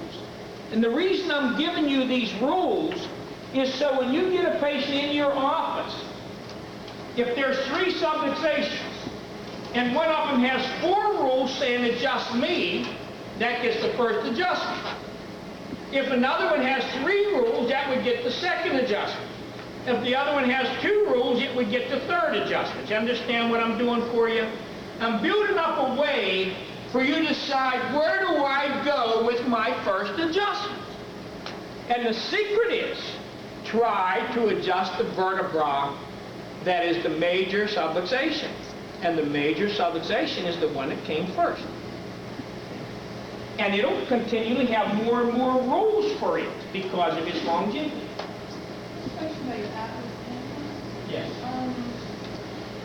Did you arrive at these angles just through the experience? I'd like to know how you arrived at them, because to choose an angle relative to the floor means it's going to have to take into account the whole rest of the spine. Well, you do have to take all that into consideration. When you look at any spine, you have to look at all views before you come up with a reasoning. Is that how you arrived at your 1854? Right. Like other people will measure the atlas relative to the hard palate. They pick other angles on the head, but these things all change. The floor never changes. But the hard palate might not be there on that person. They might have a cleft palate. This person might not be angled totally different. So number one, you have to have a system of setting up how you're going to x-ray the patient. It has to be consistent. And on down. So all these things are done by just doing it over and over and over. But when you see, you'll see how it works. You see, this was done with thousands of people. This arthritic rule was done with 3,000 different patients. And we're going to combine this with flexion and extension rules. That's not one rule that you live with. But whenever you look at a flat lateral and you see arthritis between 5th and 6th cervical, then you start suspecting, what am I going to see on this patient on flexion? What am I going to see on extension? But you have to have a lot of views before you make a decision. And if a person has a congenital abnormality, their atlas might be angled different, and you won't adjust it even though it's in one of those categories I gave you, because you have to take everything in consideration. But see, when we start showing you something, we have to start with one view. And the view I start with is the flat lateral, and then we'll move to other shots, you understand? But it'll take... Is there a certain amount of arthritis that you won't adjust with the fit? I've never seen too much. I will show you x-rays on some of the worst arthritic spines you ever saw in your life, and I adjusted them. Do you see regeneration? Absolutely. Now this takes years to regenerate a vertebra. If the first affected cervical or the major vertebra is low enough down in the cervical curve, will it move down to T1, 2, and below? It would have, if it moves down into 1 and 2, you're talking about 40 years. I mean, it takes sometimes as much as 15 years for arthritis to even start showing on a subluxated vertebra. I mean, and some of these spines have been in trouble for 50 years. But it would take a long time to get down into the dorsals. Because if it starts at 5th cervical, where it normally would start, that's about where it is normal. It has to move down to 6th and up to 4th and down to 7th and so on. It takes a long time to do that. Now there's a possibility of having 2 arthritic rolls in the same spine. If you do, the 2 vertebrae that they'll be in is usually 3 and 6. Very seldom you see like arthritic rolls in 5 and 2. It's usually 3 and 6 is where it is. That's where whenever you find 2 arthritic rolls.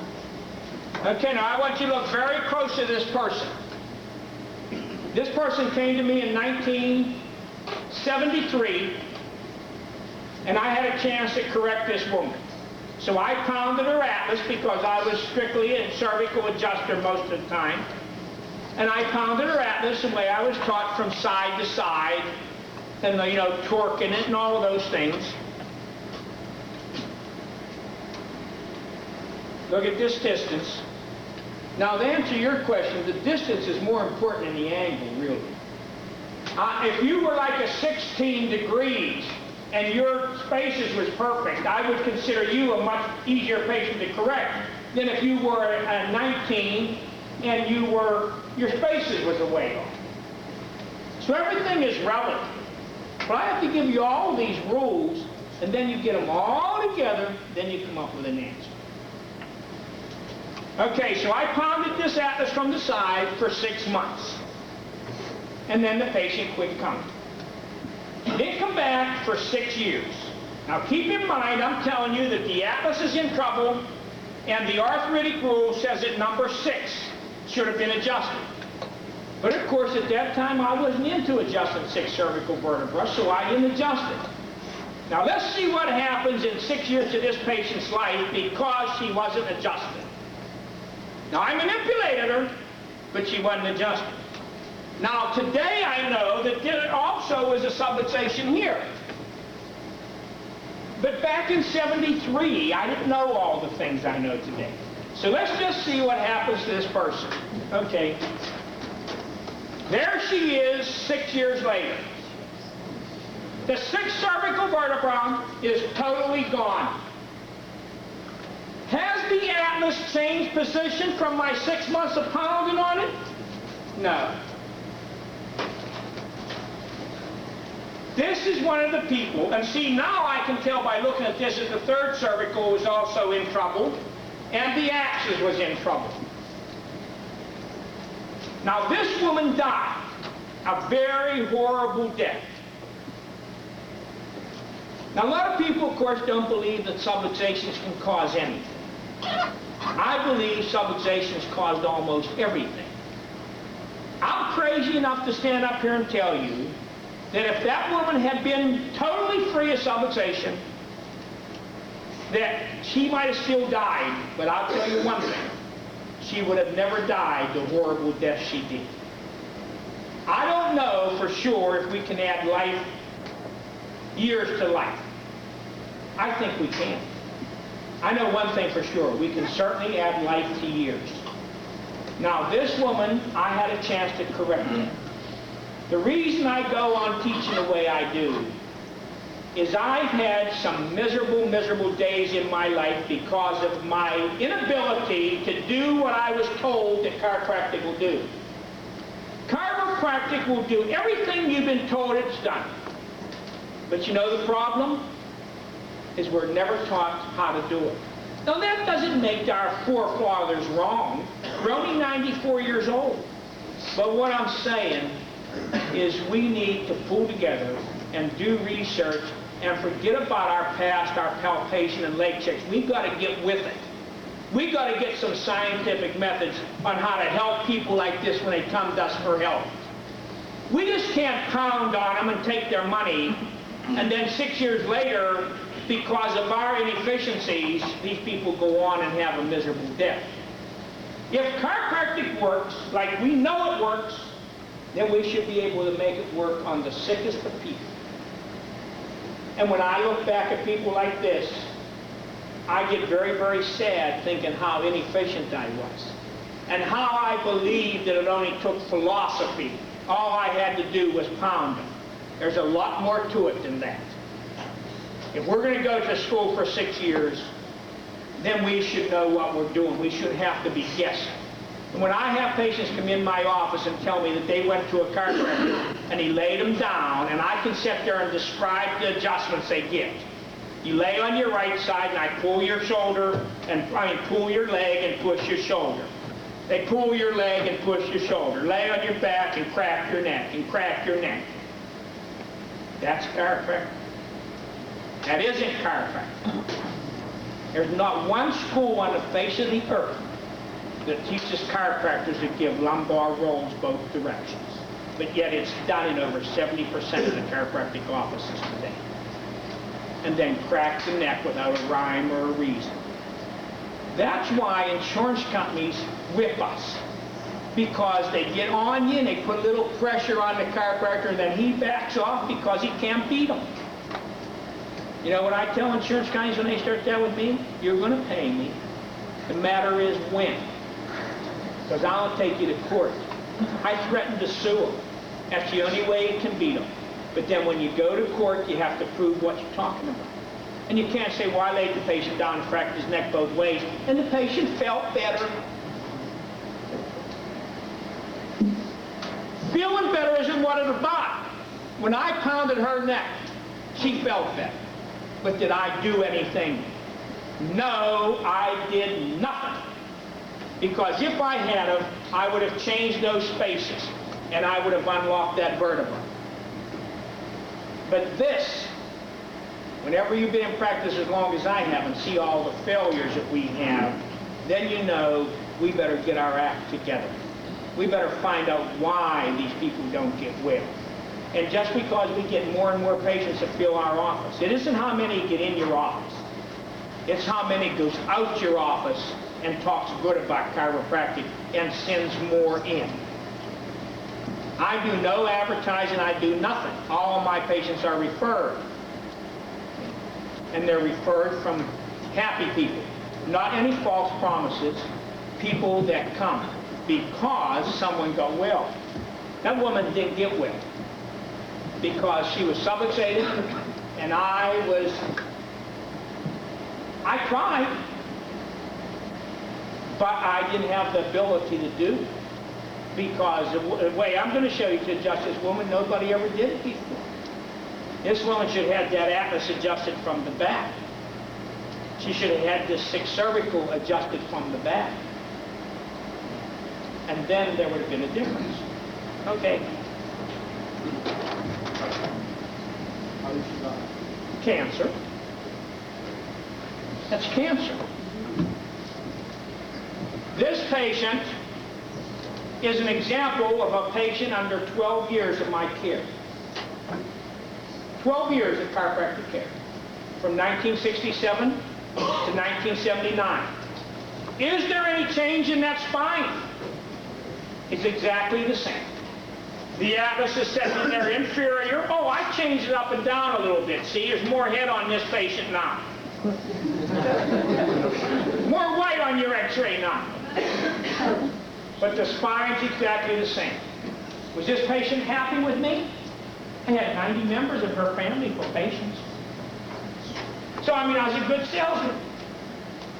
Would you say that I've done anything for that patient except pound on their spine? I've done nothing. Oh, did she get some symptomatic relief? Absolutely. Anytime you manipulate a spine, you're going to get some relief. But relief and correction are two different things. You know what's going to happen to her? She's going to die. And she's going to die earlier than she should have because she has a subluxation that's sucking out her life.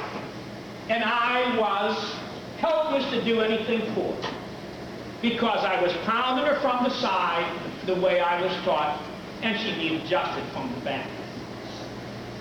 And we're going to show you all kinds of cases here pretty soon to show you the difference when you start changing your way of thinking. This is what you call frustration. This is why people don't take pre and post x-rays, because there's no change. You get embarrassed, you get a change. You get the dope in chiropractic. See, when I went to school, I never saw a pre and post x-ray. I just assumed that when I went out that they would happen. But I assumed wrong. They never happened. Okay. Then we decided that we had to find out, what does a normal spine look like? And that's what we come up with, what the normal spine was.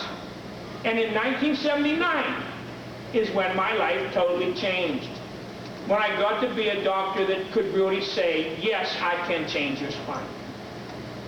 And then from then on, it's just been constant work to keep improving how much I can change your spine. But that's what we came up with as the perfect neck.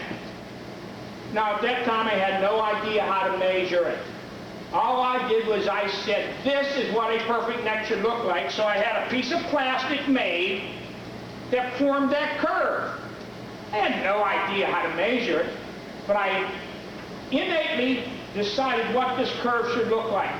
So I had a piece of plastic made. And the first seminar I ever presented with this new idea was in April of 1979 to students of Life Chiropractic College off campus. I presented this. And I would just take this little piece of plastic and I'd say, draw this on a piece of paper and go home and make yourself one. And this is what we will tell the patients we want our spine to look like. The rulers came later. But you see how that atlas is setting? Superior. See those two dark spots? Exactly the same. And if you measure that angle, you'll find out it's an 18 relative to the floor. And then we picked up a range, 18 to 24. And we found that was a pretty good range. But the range is nowhere near as important as these spaces. But the real secret we didn't find out till 1986, that those spaces must change when you flex and extend. So all the things I'm telling you here, which looks like I did in a week, took like 33 years to put together. That's why I feel sorry when I hear someone say, oh, I'm practicing just like you. But when did you have the last seminar from me? 1977, and boy, that stuff you taught me works. I said, are you using a 1987 automobile? 1977 automobile? Or I took his work in 1959. You people listen to him. And a lot of people say, I don't like Pierce because he constantly changes. I've never taken a step backward, though. Yes, I change, but every step I take is forward. And if you can't stay up, I feel sorry for you. And if you quit in 1976, I feel real sorry for you. And if you're still practicing 1912, I feel sorry for your patients. I hope that you'll be standing right on top of my head saying, Purist brought us this far, and now I've took us this far. Just like I stood on everybody's head.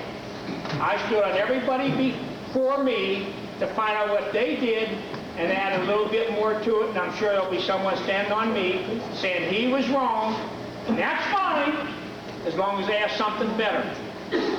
See, if I write a song, don't say the song's wrong if you don't have one better to sing. When I say something's wrong, I'm going to come up with something better. Oh, I've taken a lot of my own songs and said they were worthless. This is a better song. That's why I told him to throw away that book that I printed in 1981, because 50% of the stuff in there is not right anymore. Oh, it was right at the time. Like 1981 automobiles were right at the time, but it's not any good for now because there's something better. Oh, that'll still work. But why work on something that is 8 years old?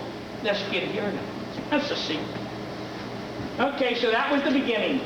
That was the beginning of the change of life. Okay, for me. Okay. And of course, the neck also has to be straight up and down from front to back. Okay. Then we started making our changes. There's a neck where a woman was sick for 7 years, and that is 7 days later. One adjustment. Now that was done in 1981, and to this day that woman still has a perfect curve to her neck. It took one adjustment and 7 days to do that. Now let's look at all the points that I point out to you. I want you to start learning something now from every picture I put up there. Number one, the first thing you want to do is look at the occiput axis atlas relationship. Notice the correction? Look at the axis, how it was tipped forward. Now it's level with the floor. And of course the reverse curve is totally back to normal. Now, I had a 7th quarter student at Palmer School stand up and call me a liar, said that there's no one on the face of the earth that could do that. Well, what can I say? You know, if you don't believe your own eyes, it's not up to me to give you glasses. Okay. Fifth. That was 1/5 cervical vertebra adjustment. Okay, then it become easy. Then we started to see how fast we could do it. And this patient was sick for 7 months. That took us 15 days. Here again, I want you to look at all the things. Notice how the curve comes back. Notice how the atlas axis occiput relationship changes. Now these are the good ones. Now we're going to start showing you the partial ones. Okay. Let's look at this one. We brought the curve back. But what happened to the atlas? It got what? Worse. Okay? Now I want to tell you something that's going to knock your socks off. This woman might have been better off if we'd have left her like that. Because when you correct the spine, if you don't totally correct it, the new position you put it into might be worse off for that patient than before. Not only do you have to bring the vertebra back to a structural change, you have to make those vertebrae all movable within that structure. And when you make a structural change, you can actually bring more pressure into another part of the spine. And that new pressure will cause what? New symptoms that could be worse than the symptoms the patient had at the beginning. Now that's something that no chiropractor on the face of the earth wants to live up to. That some people get worse under chiropractic care. And it's because we structurally change the spine and don't complete the job. Now, of course, I'm not going out on the street yelling this. I keep my dirt in my own backyard. Question? Does that picture on the right seem to have a little bit of extension of the head here? You tell me, you look at the hard palate. Does that hard palate look pretty much the same placement? To me, it didn't. That's why I asked. Well, does it look as close as humanly possible? Yes, so I was just wondering if it's in a little bit of extension. I'll tell you what's wrong. This patient here was in a little bit of flexion. This is the perfect. Whenever you place a patient, the teeth should be pretty well parallel with the floor. But you cannot take out cervical scoliosis, or like this, kyphosis, by changing the head. I was just thinking that you're being a little hard on yourself with the atlas. The atlas is locked. It's worse off than it was before. I'm not being hard on myself. I'm telling the truth. Oh, I was easy on myself. When I saw this, you know what I said? Oh, that atlas is malformed. Now, I said, don't think I'm ever hard on myself. I always take the benefit of the doubt, but the truth of the fact is, the atlas in relationship to the axis is exactly the same. The atlas is locked. It is locked. You know, whether it's a little bit worse or not, it's not unlocked. The patient is in severe trouble. And at this time, when I brought that scoliosis, that kyphosis out of there, I thought I was a king. I didn't even know about the atlas then. But when I go back over this, what I'm telling you, this is how I found out why the patients were getting more symptoms. When I had done all this great work and the patient's still sick, you have to find out why. Well, the reason is the atlas was not unlocked. So, What do you do? well, that's when you have to decide how we're going to adjust something different. That's how I adjusted your father-in-law, from the back on the atlas. But this took not 1 or 2 days. This took 5 or 6 years later to find this out.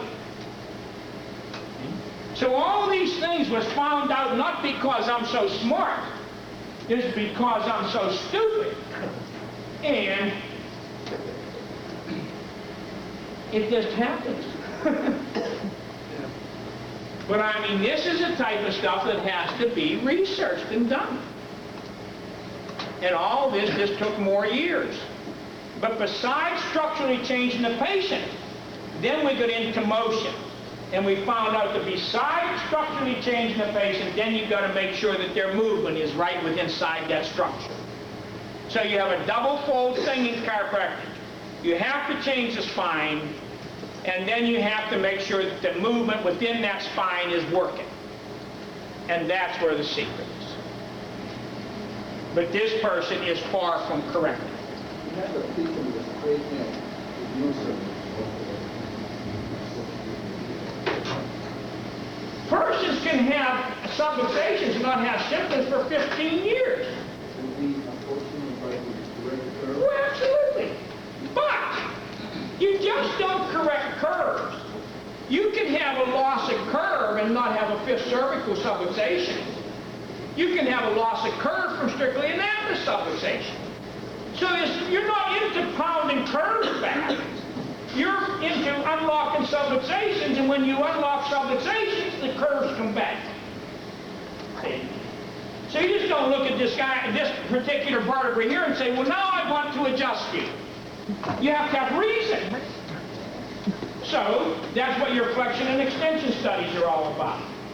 And if you have a reverse curve and you adjust it, it might stay reversed for 3 or 4 years before it comes back. But there won't be any locking, see? Okay? But you just don't adjust them just because there's a loss of curve. You have to have other reasons, okay? That gets your question? Okay. Next picture. Okay, now this is our baby. She was 16 years old. She'd been under chiropractic care for 16 years. And that's what her neck looks like. Is the atlas in trouble? Absolutely. Oh, she probably only had about 200 or 300 atlas adjustments during them years. Does she have a good curve? There, but not perfect. Then she got in an automobile accident, and she totally reversed her neck. Luckily, it was done in 1979, when we had changed our life. Okay, next picture. We brought her curve back with one adjustment in 27 hours. She was adjusted 1 hour after that accident. Now, of course, in chiropractic, a lot of people tell you shouldn't adjust a neck when it's been in an accident for 6 or 7 weeks. Well, if you don't adjust a neck for 6 or 7 weeks after an accident, what happens to that? The ligaments and muscles that are torn are now healed in a bad position. My philosophy is to adjust the neck as soon as you can, which in this case was definitely good, what you say. Okay, then let's see what happened. After 2 times of adjusting her neck our different way, her curve was better than what? Than after 16 years of my atlas adjustment. Is her atlas unlocked? No. No. We didn't start unlocking that till 1986, and this was 1979. Because 1986 is when we found out how to start unlocking atlases.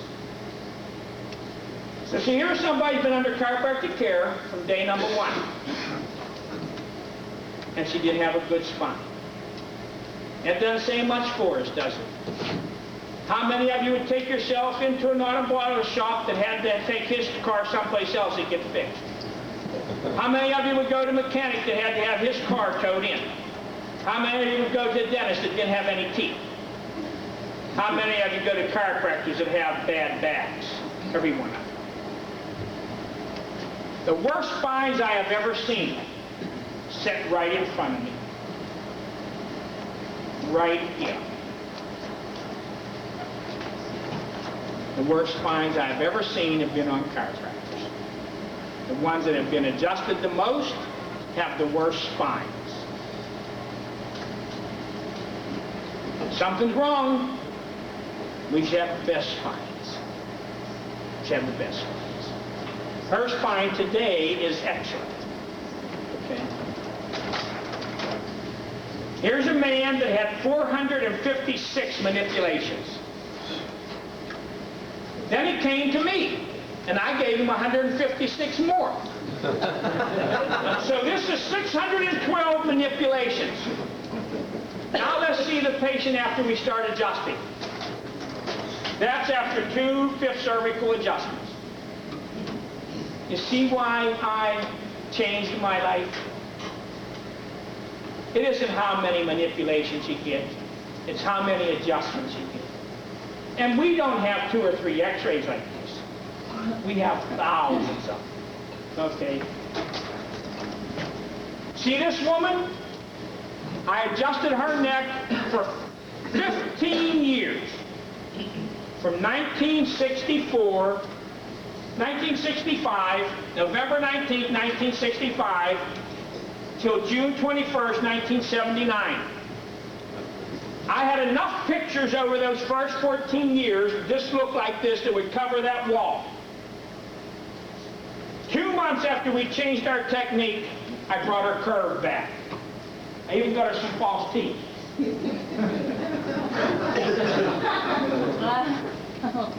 Now, if you see something, both of these necks have a little bit of flexion in them.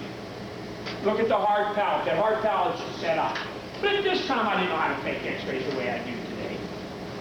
But even with that, we still brought the curve back, didn't we? 14 years of my chiropractic care versus 2 months of my new chiropractic care. We take the base posterior shot. Now there's a man named Mears from up in Massachusetts that did a lot of occipital work. I like his listings when it comes to the base posterior. This is not it, but I'll tell you what it is. You have your picture there. Now this is the Palmer method, where we would draw a line through the nasal septum back to the external occipital protuberance. A better way of doing this is find your basilar process. Divide your basilar process in half, which this line doesn't do. This is your basilar process, this bone right here. You would divide this in half, and that's what you call the foraminal line. This bisects your foramen, your magnum. Now the reason Mears claims this is better is because the basilar process is on the same plane with the foramen magnum, where the external occipital protuberance in the nasal septum can be off, and there's more prone, he claims, to malformation. And I like that system better. So that's what you want to do there. Draw through that. Your next line is called your atlas line, and you find that by putting 2 dots on your transverse area and foramen, right there, and draw a line across there. That is your atlas line. The next line you want to put on there is the occipital line. The occipital line runs perpendicular to your foraminal line. Perpendicular. So you would just take your ruler, and that line would go up here. That's your occipital line. Then that lets you know how your atlas is in relationship to your occiput. The next line you need is your axis line. Now, if the axis is sitting directly in the center, the pyramidal line and the axis line will be exactly the same, because the pyramidal line will cut it right in half. But if your odontoid is sitting left or right of the pyramidal line, then you just put a line through your odontoid process, and that becomes your axis line. So you'd have 4 lines on here: the pyramidal line, the atlas line, the occipital line, and the axis line. On this one, you would have an axis line because the axis body is slightly to the left. Now, whenever you compare the atlas to the occipital line is going across here. This would show your atlas is anterior on the left, and your atlas is posterior on the right. So, yes. Do you explain how you did the atlas line again, or the axis line again? Just draw a line right through the odontoid process. Oh, okay. Just right down through the odontoid, yeah. To the spinous or just to the... This through the odontoid. This through the odontoid. So if you bisect that base of the thing, can you get atlas laterality from this picture? I don't try to get at. This is not for atlas laterality. This is for rotation. What this is for. The occipital line just runs perpendicular to your pyramidal line.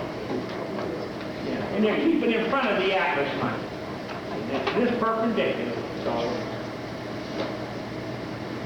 any other questions? Okay, next picture. Now you start putting your vector intersections on again. Remember I said a good spine should have one line touching all spinous processes. When you have a neck like this that has a cervical curvature in it, one line will not touch all spinuses. So that's why we modified the headpiece on the adjusting table and put on what we call 3D.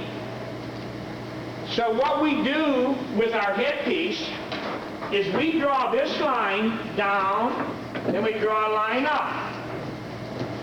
You will be amazed how many times this X will be right on the vertebra that is locked in flexion or extension.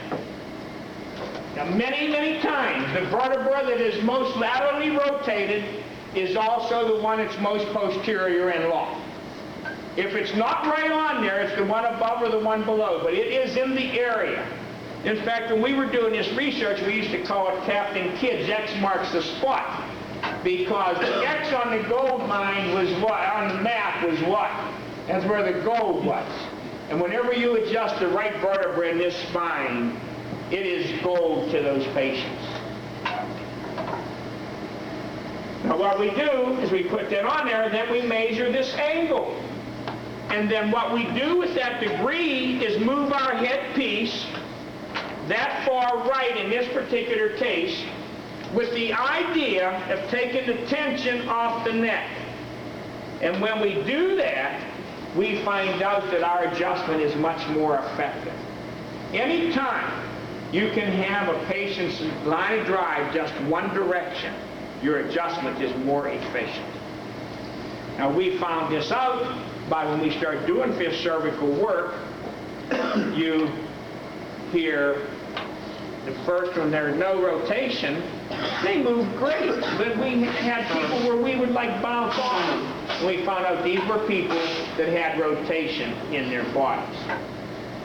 You know, everyone who talks about me, all they think I've ever done in life was adjust fifth cervical. As you can see from the seminar, I do a lot more than adjust fifth cervicals.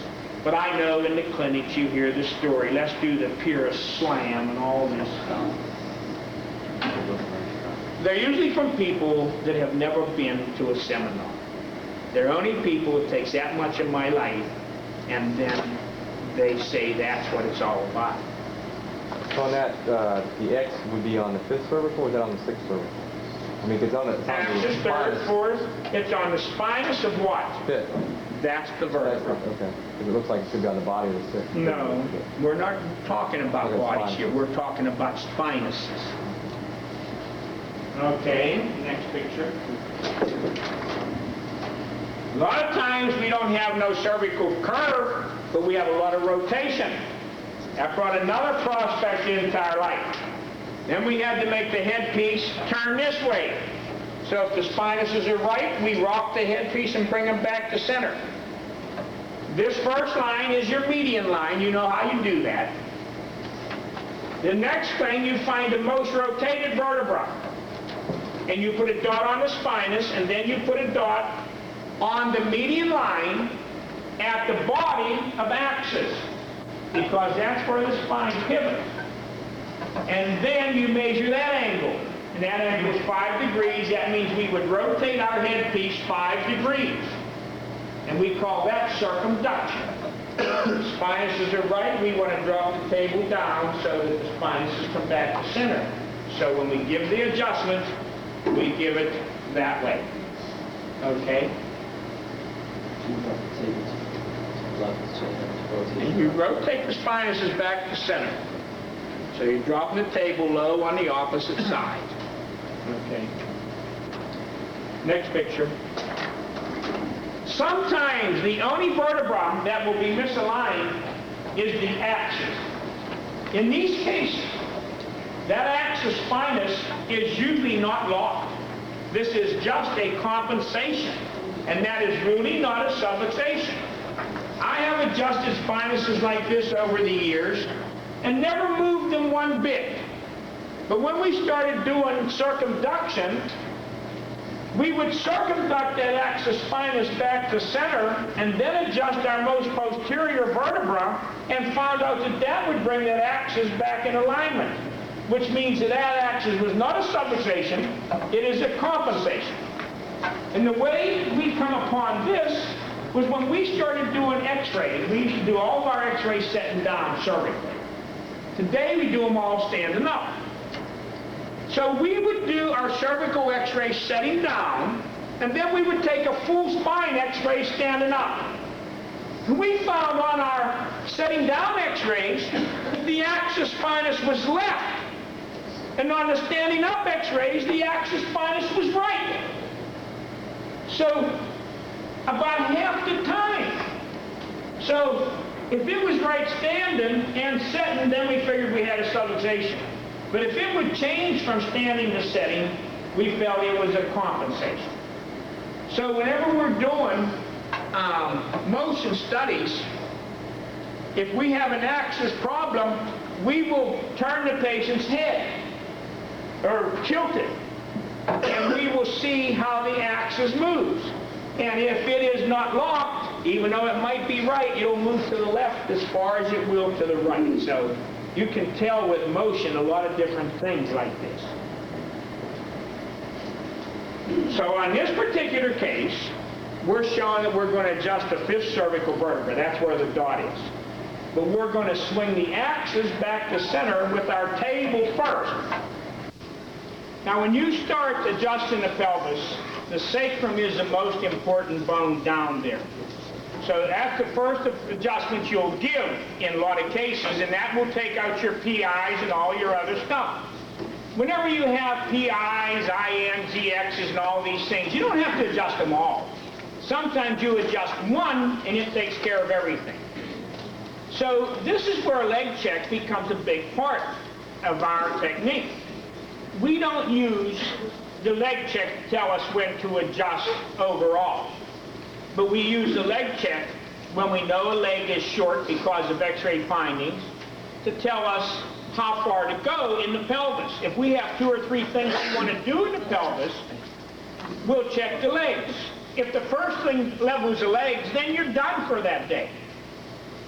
So many times you can level legs by just doing the sacrum. Now there's all kinds of ways that subluxations occur, but they have to start somewhere. Now I showed you where they compensate, and they go into double PIs, then they go into a double PI with a major and a minor, then you get lumbar scoliosis. Here's another way. This is, I think, the first step in pelvis degeneration from subluxation. Now, we showed you what happens from compensation from the cervicals down, and then where additional accidents come in and cause the pelvis to go another way.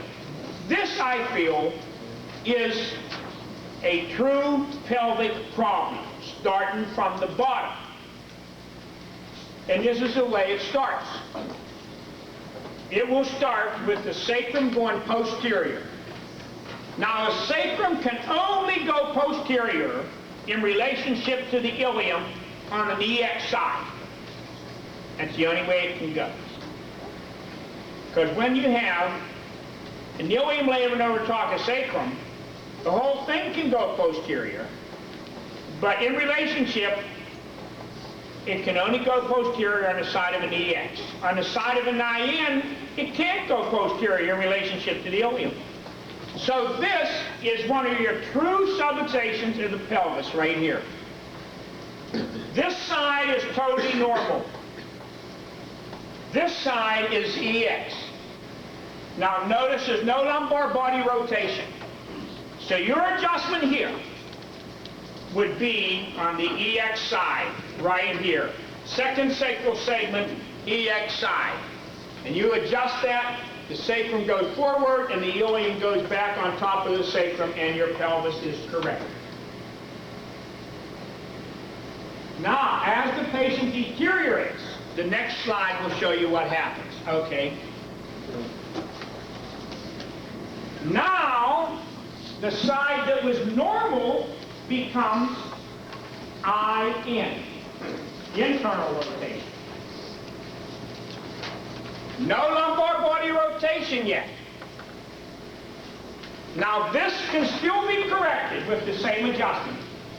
Put your X right on the EX side. This is a true subluxation. It's just a step farther down the hole than the other one. So you still adjust the sacrum on this side. Put your X right there, second sacral segment. Okay, next picture. Now we're deteriorating farther and farther down into the hole. Now we have an INEX with lumbar body rotation. If you adjust it over here, the patient would get worse. So you have to move your adjustment over here.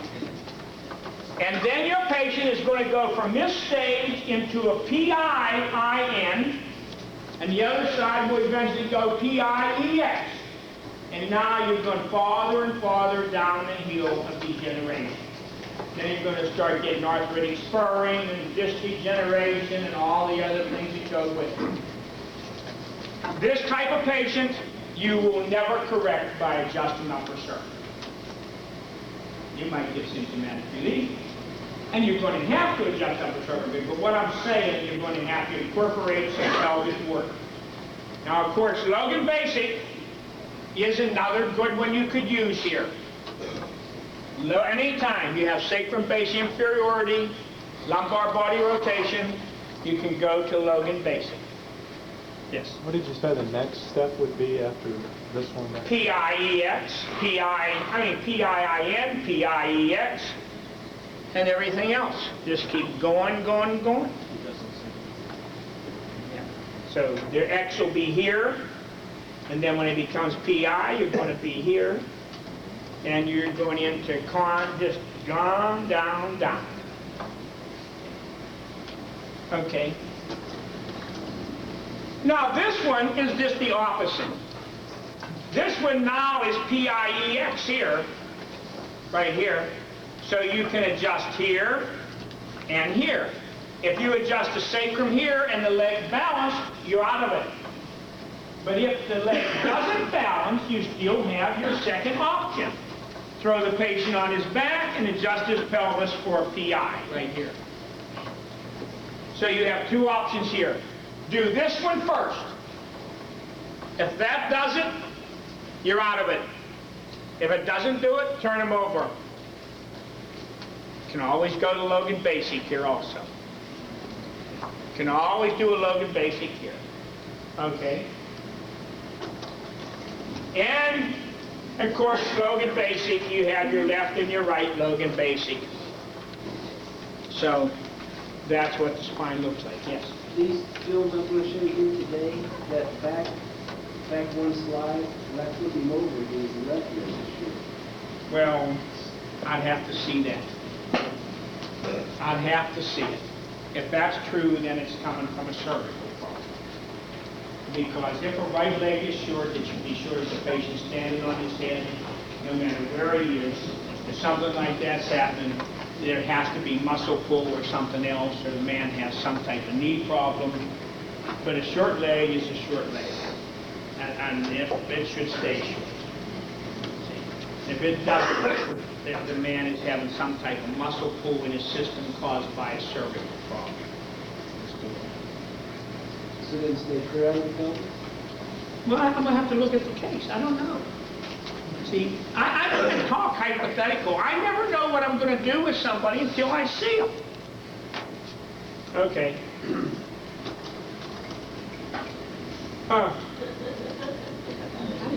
This was my first office right there. 3 rooms.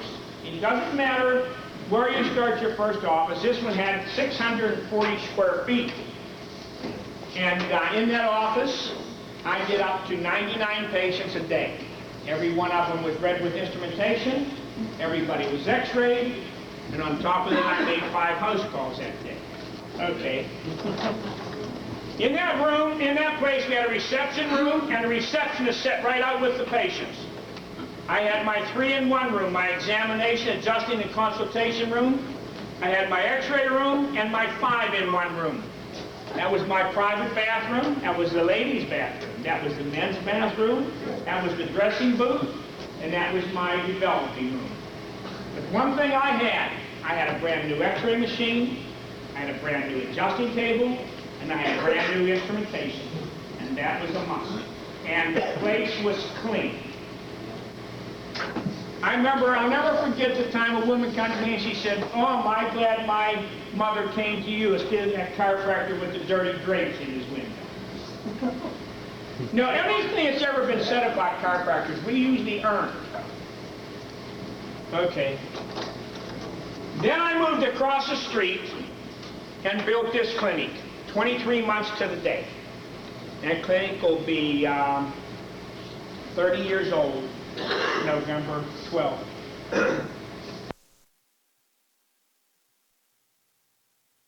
Office, other than your objective findings, the normal routine chiropractic ways to tell something. I graduated in '55, and instrumentation was it. When I went out, I had to have a new instrument. There was no way in my mind. The instrument that I had at that time was called Murdoch thermoscribe. It was a 2-probe instrument, and I used to sell these instruments for Murdoch. And I used that up till 1963. And that's when we developed the dermathermograph. And we compared the 2-probe. We went into a whole different instrument. Because up till that time, chiropractors said they were reading hot nerves. And that is as farthest thing from the truth as you can get. You do not read nerves. All you read is infrared heat that comes off of that body. 30% of that heat is coming from the skin. 70% of it comes from core temperature. That's why just beating on the outside of the body, and even though you can make it red, if there's a cold spot, it'll still be there. Because the 70% from inside overrides the 30% from outside. So instrumentation is the thing that told me how inefficient of a chiropractor I was. Of course, a lot of times I'd ignore it. Because when you're not doing good, the best thing you can do is say it's one of those things. Or that's the way it is. But in your heart, whenever you have a sick patient, and you take a reading on them and you adjust them and that reading gets worse, and worse, and worse, then you know you better change your life. And whenever I brought the single probe instrument into my practice, I set up 115 patients that day because I was going to show these engineers how good I was. Well, at the end of the day, I had soaking wet 4 clinic jackets. Now, when you soaking wet 4 clinic jackets, you either had someone throw water on you, or you were doing something you couldn't do. So you had the nervous sweats. Out of those 115 people, I found out that my upper cervical work was clearing out 15 of them. I had 100 people that come in with bad readings and went out with bad readings. Then I knew I better change my life. And that's when I started looking at the different systems in chiropractic. I used to be a regular teacher at Logan Chiropractic School. I was on their faculty. I was an extension faculty member there because I wanted to learn Logan. I was an extension faculty at New York Chiropractic School. I've been an extension faculty at Palmer for a long, long time. Sherman, I've been to LACC, Northwestern, Western States, Parker. I've been to almost every college except National and Texas at one time or another. And I looked at all type of techniques. I looked at Toughness, I looked at Gonstead, I looked at all of them. Some of them were way too complicated for me. A lot of them didn't make sense. A lot of them I stole a lot of good ideas from. Dr. Reaver probably influenced my life more than anybody with his fifth cervical research. And Dr. Thompson influenced my life a lot. And Dr. Gonstead. And, of course, B.J. Palmer. But all these people influenced my life. And I took a lot of their things, changed them around just a little bit, took some Thompson stuff and added an X-ray analysis to it. Because there's one thing I never liked, was to not know if I'd done something. So I think what ties a real successful practice together is to have something that you have nothing to do with. This instrument doesn't care. Either you did it or you did not. And probably one of the days that I was the most happy to have an instrument was the day when I was on that airplane when that man took a heart attack sitting right across the aisle from me. Everybody was over there beating on his chest. Who's heard this story? I'm sure a lot of you have. A lot of you haven't. But all the hostesses over there beating on his chest, giving him mouth-to-mouth resuscitation, and I always wanted some of that myself. And giving him oxygen and all of this. And I figured, I'm going over there. I'm going over there, and I'm going to get involved. And right then over the thing come a speak, is there a doctor on the plane? Well, I went over, and I was already there because I was right across the aisle. And I'm taking his pulse. It's 37. I said, you're in the midst of a heart attack, but I got something bad to tell you. I'm not a real doctor. I said, but on this airplane, there is not a better man than I am for you. I said, I can stop this if you want me to, but it's strictly up to you. I'll go over there and sit down if you don't want me to. Right then, here come a real nurse and a real doctor. I said, now you have your choice. You can have him or me, but he has no medicine. He has nothing. I come from the factory, fully equipped. He said, I want you because you have confidence. And the MD was so happy. This guy was shaking. He said, I can see you got everything well in hand, doctor. And he took off. Didn't even stay to help. Didn't even stay to help. But I didn't need any help. No help wanted. I reached over my briefcase and I picked out my instrument. Took off the man's shirt and I read his back. He had a beautiful straight line except a very, very cold spot in the cervical spine. Now, cold spots don't tell you where to adjust. But if you have nothing else and there's a cold spot in an area, at least you look at that area. And being a strictly upper cervical man at one time, I looked at the Atlas axis. I picked an axis listing of spinous right. I laid the man back in the chair, took one arm toggle, and adjusted his axis.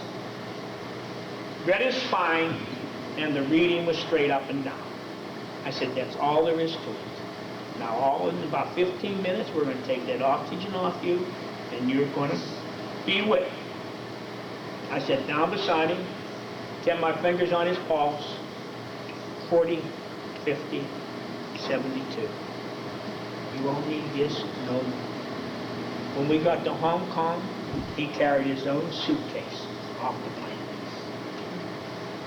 I got a big certificate from Cathay Pacific Airlines. The pilot come out and said, what can I do for you? He said, you're a good man. I said, well, this man just had a heart attack, and there should be no smoking on this airplane. And he said, done.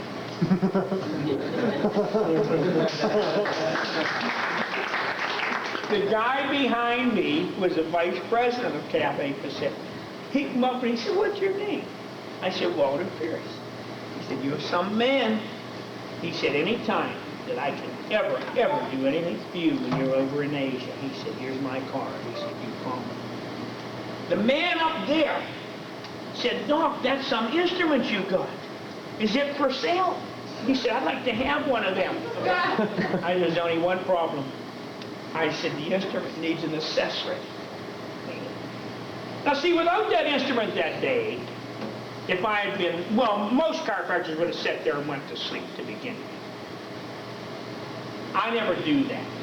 I get involved. But with that instrument, it told me I'd done something. Number one, it stopped me from doing anything else. Now, if I went in there starting to pressing on dorsals and stuff like that, because that's where the nerves comes out, you go to the heart from the dorsals, you know. I would have probably lost the case. But because I knew that I had done something, I quit. And what a feeling that is, to be able to say to that man, you don't have to worry, I did it. Then I went to Palmer College, and I spoke to the fourth quarter students. And I told them this thing that I did. Number one, they thought I was a raving maniac. That was the first impression. Number two was, how did you know the man was sick? I mean, he sure looked sick to me. Number two, the question was, how did you know he had a subluxation? Don't they teach you in chiropractic school that subluxation caused sickness? Number three, wonder if he would have died. Well, number one, I wonder if Mike Tyson ever goes through the ring thinking, tonight's the night I'm going to get it. That guy's going to... I never thought of that. I never once entered my mind that he would die. Remember the old song I taught you yesterday? Accentuate the positive. I mean, eliminate that death wish. Never thought of that. But if he had died, he would have died under the best available care. I said I was the best, and nobody denied it. Number four, wonder if he would have sued you. Well, then we'd have had a new door on the airplane.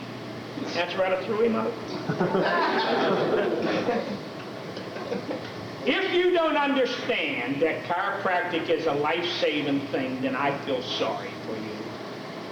I feel sorry for you if you don't believe you're in the best profession in the world. I feel sorry for you if you don't get involved when sick people are dying. I feel sorry.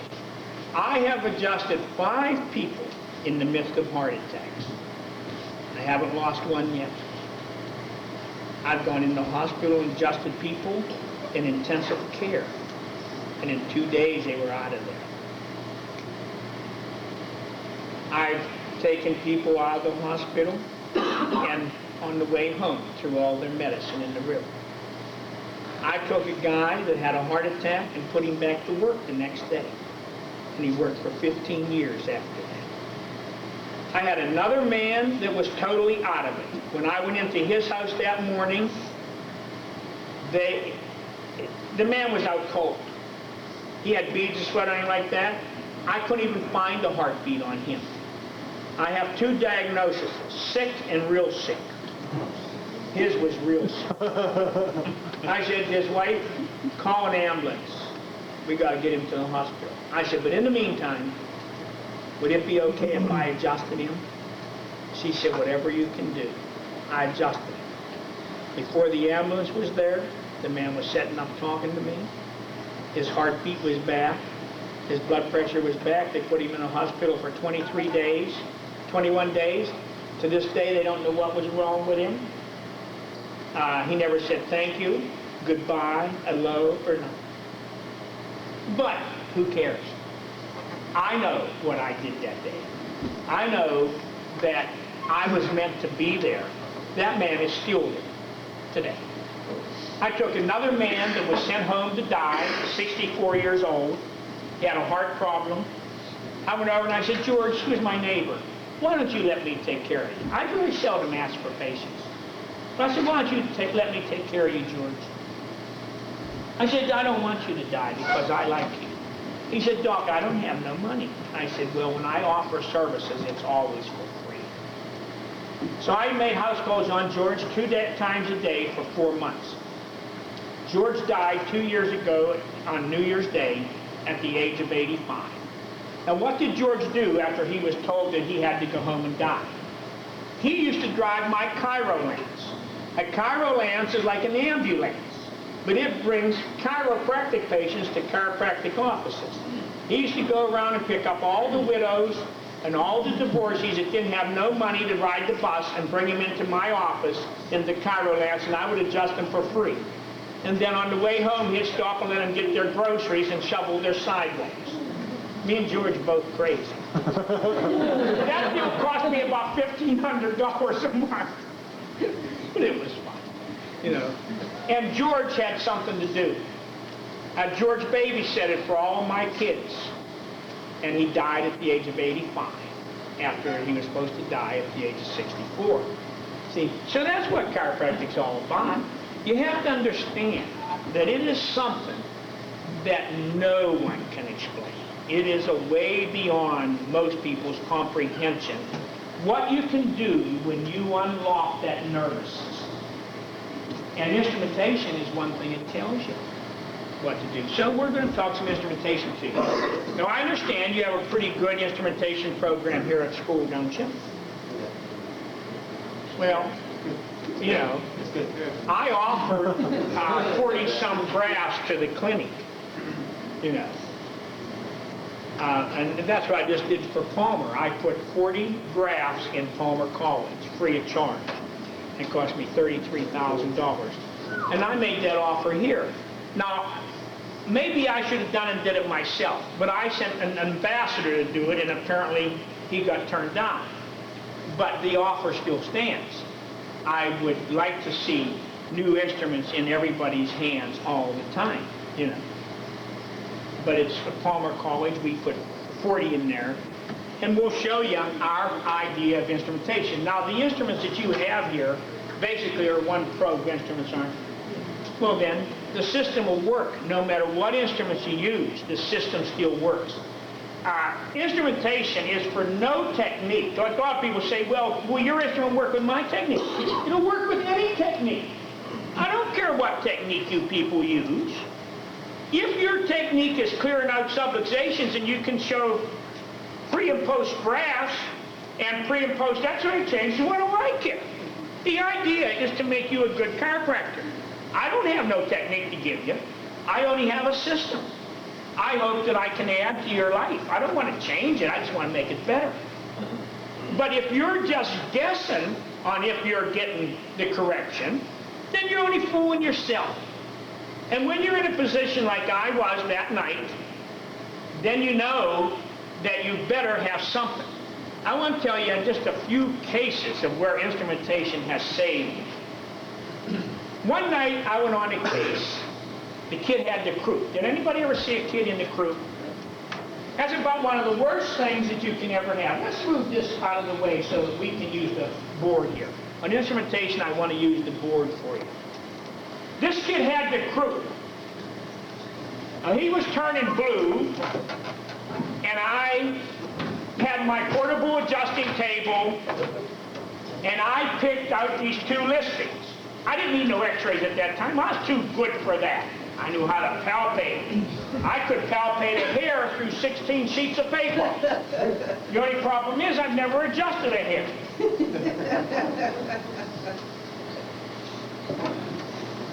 So we take a reading on him, and his reading's like that. And I take my palpation, and being an upper cervical man, guess what this kid had? He had an atlas axis subluxation. What else? The atlas was ASRP, and the axis was spinous right. So I opened up my table, and I did all these things, you know.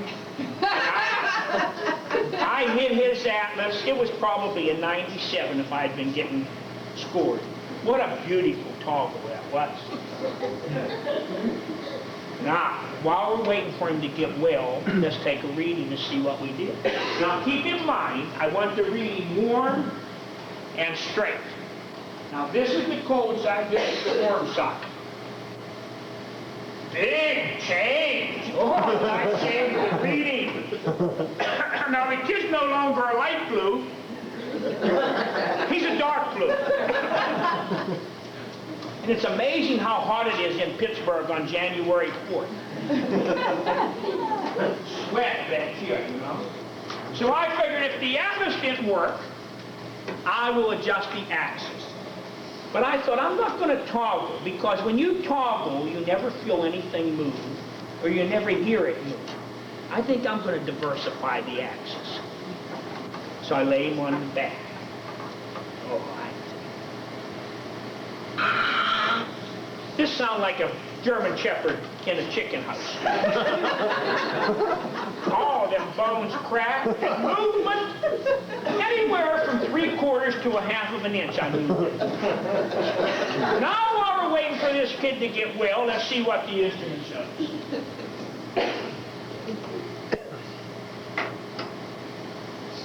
Told you I wanted a straight line. You know why I had a straight line? There was no more paper. That's how cold he was. Now, he no longer was blue, though. He was a deep purple. And grandmother's on the floor crying and praying. And the mother's crying. Like the old song goes, I was crying too. I thought, what am I going to do now? Please help me. Then I remember being down at Logan School, and Dr. Coggins told me, take and push their buttocks together, and wherever you see the buttocks go, you hold basic on that side. So down on my knees I went. Double reason. To hold Logan basic and pray for some help. So after about 5 minutes, I didn't hear this kid breathing anymore. All that was gone. I looked up, and the little guy was sound asleep, and he was as pink as a clover. Wake up, you miserable, stubborn brat. I mean, it was him that was making me. He was stubborn. He didn't want to clear up. Take a reading.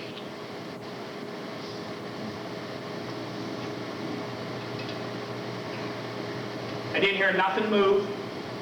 I didn't feel anything move, but I gave the right adjustment. Now, on my first adjustment, I could have used the old familiar saying, well, you know, it takes time to get sick, so it takes time to get well. I'll see you in the morning. And left. And the kid would have ended up in the hospital emergency room. But I didn't do that because the instrument said, you're wrong, mister. You're wrong, you're wrong, you're wrong. So I stayed there till I got right. Because of that, I get free haircuts the rest of my life because his uncle's a barber. His uncle had 3 kids with croup. I corrected all of them. Friday, the middle of his 3 kids graduated from Palmer School of Chiropractic, Mo Pisitano, a good chiropractor. Because one night I had an instrument that told me, you don't know what you're doing, mister. Get with it. Okay, that's one case. Let's take another case. I got a boy, 22 years old, into my office one day, right out of the hospital. They said a neurologist who'd done all the orthopedic and neurological exams on him said he has sinus trouble. Well, they brought him to me. His dad was a patient of mine. I x-rayed the boy, and he had a bad reading.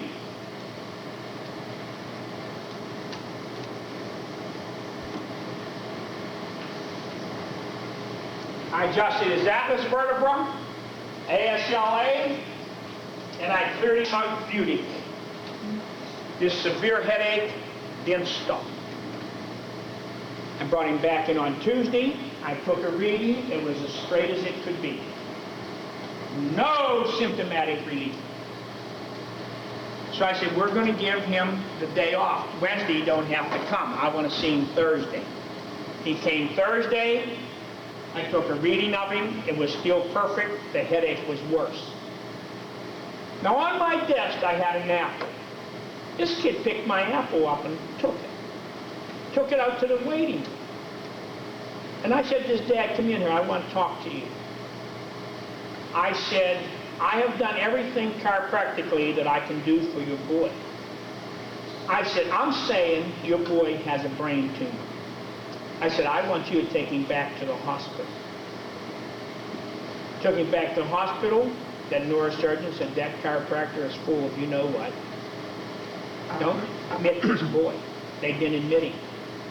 On Sunday night, this boy collapsed. They took him back to the hospital, and on Monday morning, he was dead. So, the instrument told me, chiropractically, you've done the job, mister. You don't go no more. Let's go another way. One day, my youngest daughter got a fever. It was very, very high.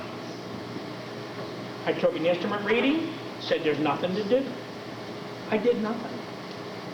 Half hour later, she was almost ready to convulse. She said, Daddy, I see spiders in the front of your face. There was nothing to do. I did nothing. Half hour later, I checked her. There was nothing to do. I did nothing. For 8 hours, I went through this. And at 4 o'clock in the morning, her fever broke. And by 8 o'clock in the morning, she was a well little girl. Now see, my daughter was getting something. If I would have manipulated her when I didn't need to, she would have got what she was getting. But since I didn't do that, she never got what she was getting, so I don't know what she would have got if she would have gotten what she was getting. A fever is the body's way of burning up disease. My little girl was subluxation free, so her body fought it off. But if I would have done something to upset that, she would have got sick. See? Another night. My oldest daughter called me down, Daddy, I'm really sick. I have severe pain in my right side. I went down at 1:30 in the morning. I checked her. She had a reason for an adjustment. I adjusted her. Couldn't stop the pain. The reading cleared out beautifully. I held Logan basic. I did everything. I checked her. She definitely had appendicitis. I called the surgeon. He said, send her in. I sent her in. None of the tests showed any signs of appendicitis because that's what chiropractic can do. It can take away all that stuff. All day he checked her. When I left the room that night, it was the only time in all my years of my kid's life that I was totally felt helpless. At 12:30 he called me up. He said, Doc, I'm going to have to go in. I said, do what you have to do. When he went in, her appendix was way back here. It was being choked to death by the intestines. It was something that she had been born with. And if I would have kept monkeying around, she would have ended up and bursted, and she would have died. Now, appendicitis can usually be stopped by chiropractic if it's just a normal appendix. But that wasn't. So there's your times that instruments kept me from doing something that I shouldn't do. Now let's go the other way. I have a chiropractor who works for me that knows how to give rotary breaks. So one night his little boy got sick, and he got out of bed and cracked his neck. The next day the kid had a baseball on the side of his neck that big. He came to me and said, who's your pediatrician? I said, what are you talking about? I don't know what that is. He said, bring the kid down here. I checked the kid. He had no need for a cervical adjustment. He needed his pelvis adjusted. I adjusted his pelvis, and in 3 days, the bump went away. One other day, we had a guy come in that had a history of 3 spinal surgeries. The guy was crying in pain. I checked him, I found a reason to adjust, I adjusted. The man was still screaming with pain. There's nothing I can do here. I said, take this man to the hospital.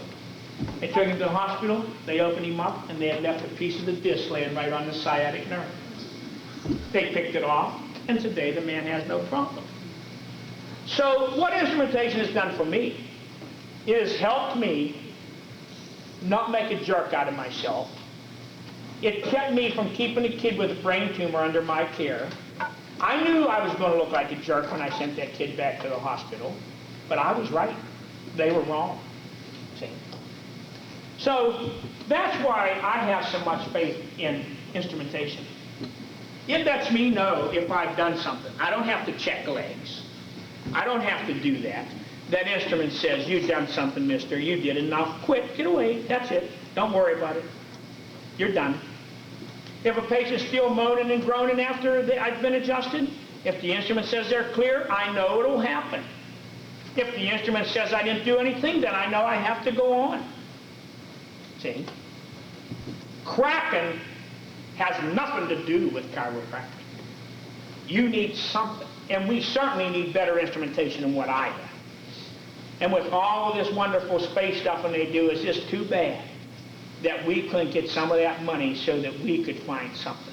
There has to be an instrument that would pinch you the subluxation and tell you, you should do this one first, you should do this one second, you should do this third. Then you could create miracles on everyone who say, that's the way you do it. And I know a lot of you sit there and you think, oh, you know a lot more than me. I want to tell you something right now. You don't. You don't. I've adjusted over 50,000 different patients. Is there anyone in here that can come near to that? I've seen them. And there is so much that we need to know.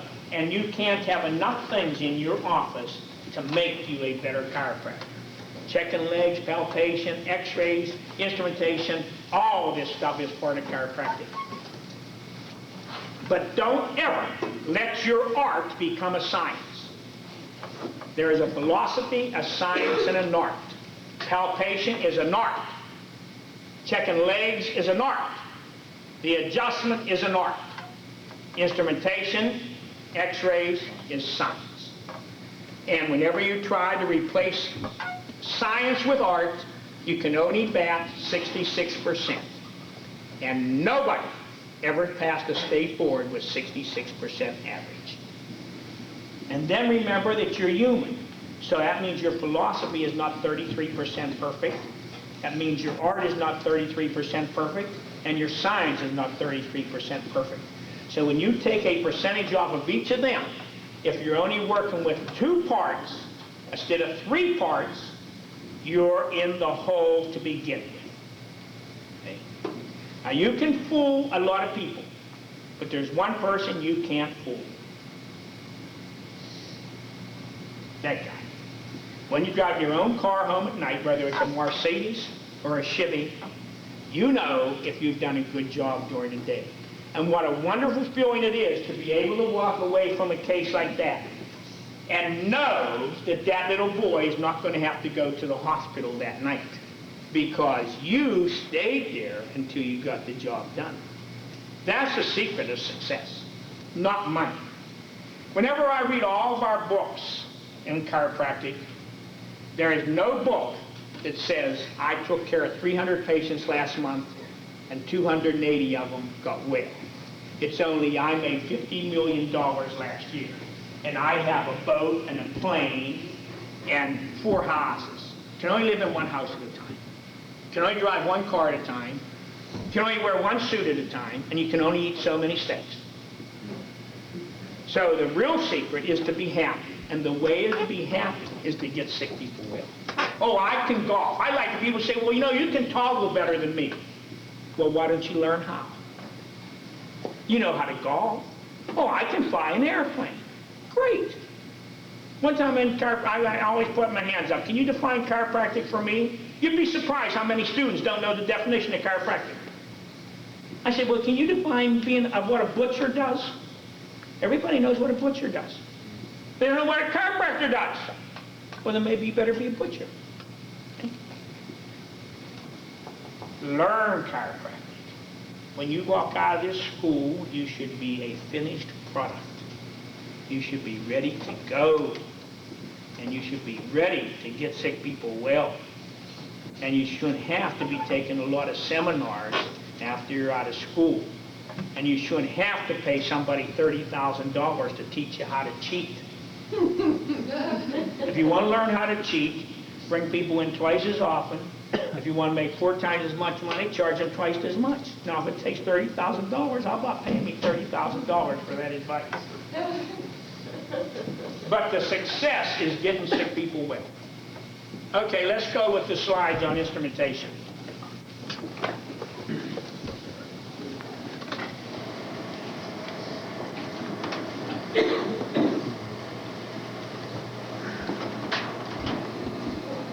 Dermatomes.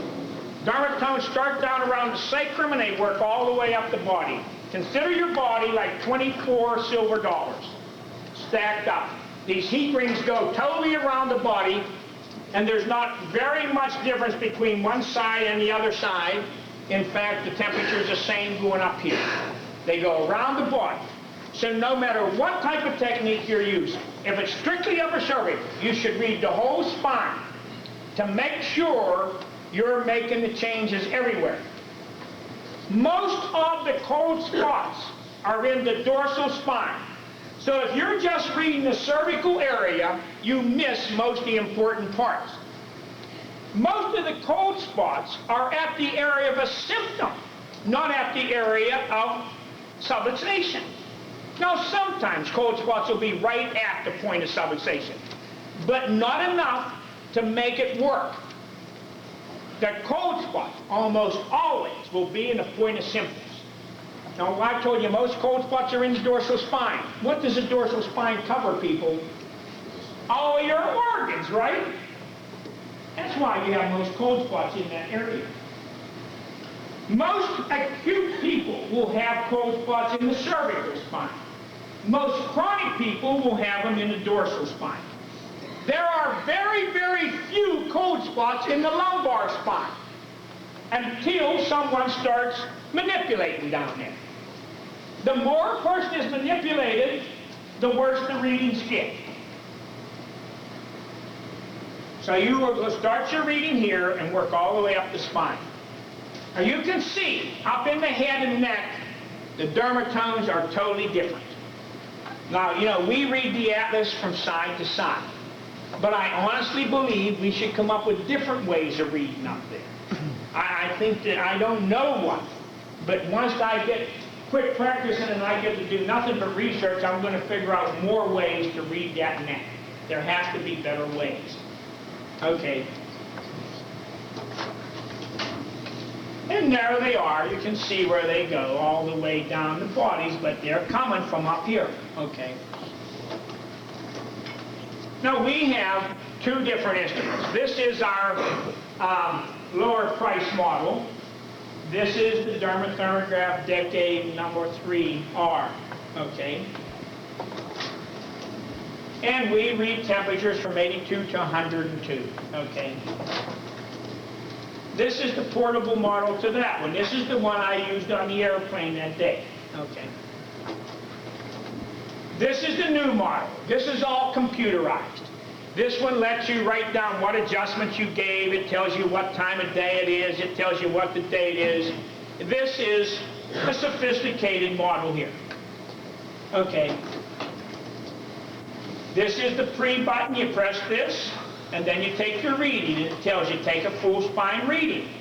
And after you take the full spine reading, it says read the left side of the atlas, then read the right side of the atlas. Okay. Left atlas. Okay. Right atlas. And then after you've done that, it'll spit everything out, and it'll tell you what the test time was. It was 7:25 at 8:37 p.m. And then it'll print it for you. Okay. And there it is.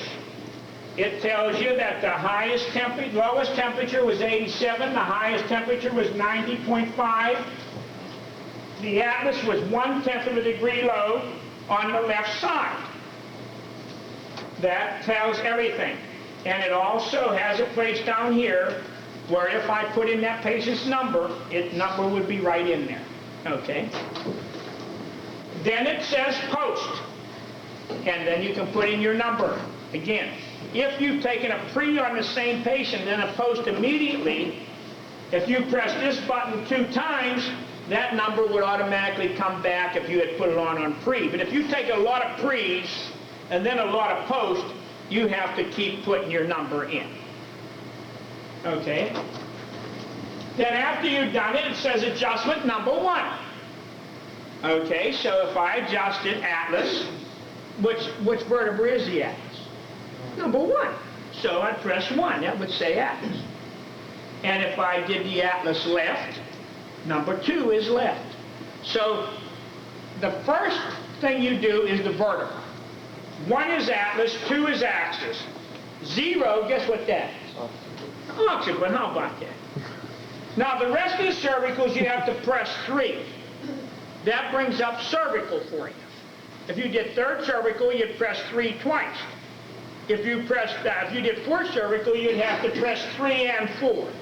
3 and 5. If you'd done a dorsal, 4 is dorsal.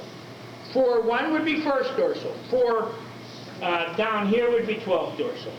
Okay, lumbars is 5. 6 is sacrum. If I did Logan Basic, I'd press 6. If it was right, I'd press 3 because 2 and 3 is left and right. The first thing you press is for the vertebra. The second thing you press is you start putting down which way. And each one of these means something. This is posterior. The ones that are used most is what's higher on the numbers. 1 is posterior, 2 is left, 3 is right. 6 is inferior, and so on.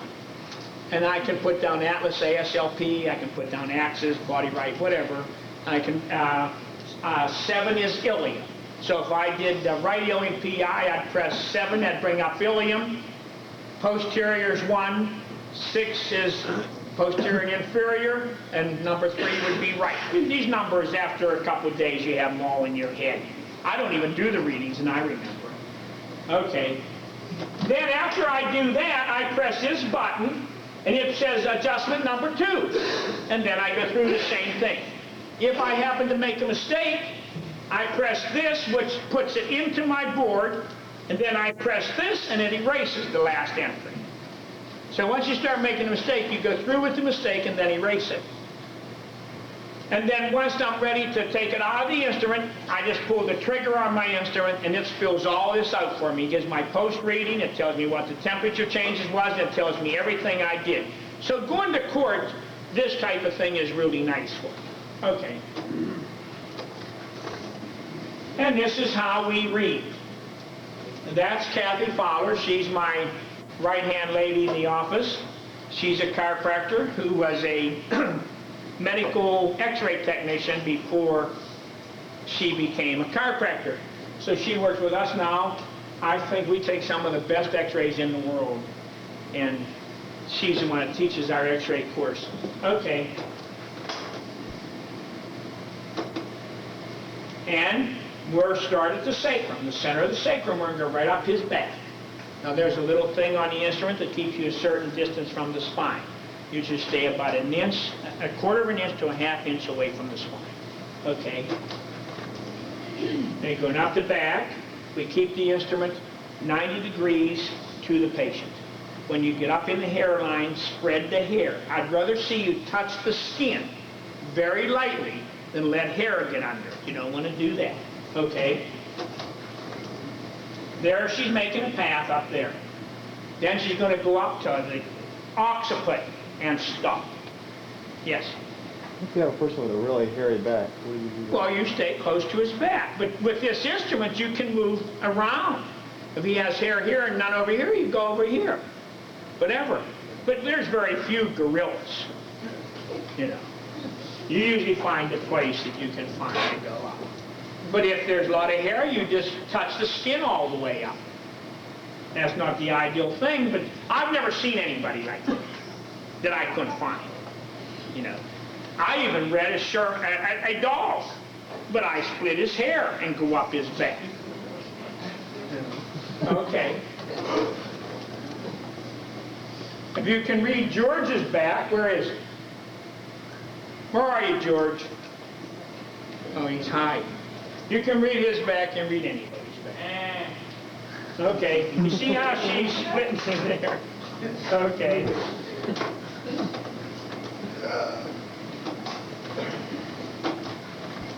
Then she goes to the left and right side. Now you notice the instrument is not touching his skin, and she goes directly in. You go directly in underneath the ear, in front of the mastoid, and right behind the jaw. You don't angle, you go directly in. Okay? And of course, she had to be a wise guy. Okay.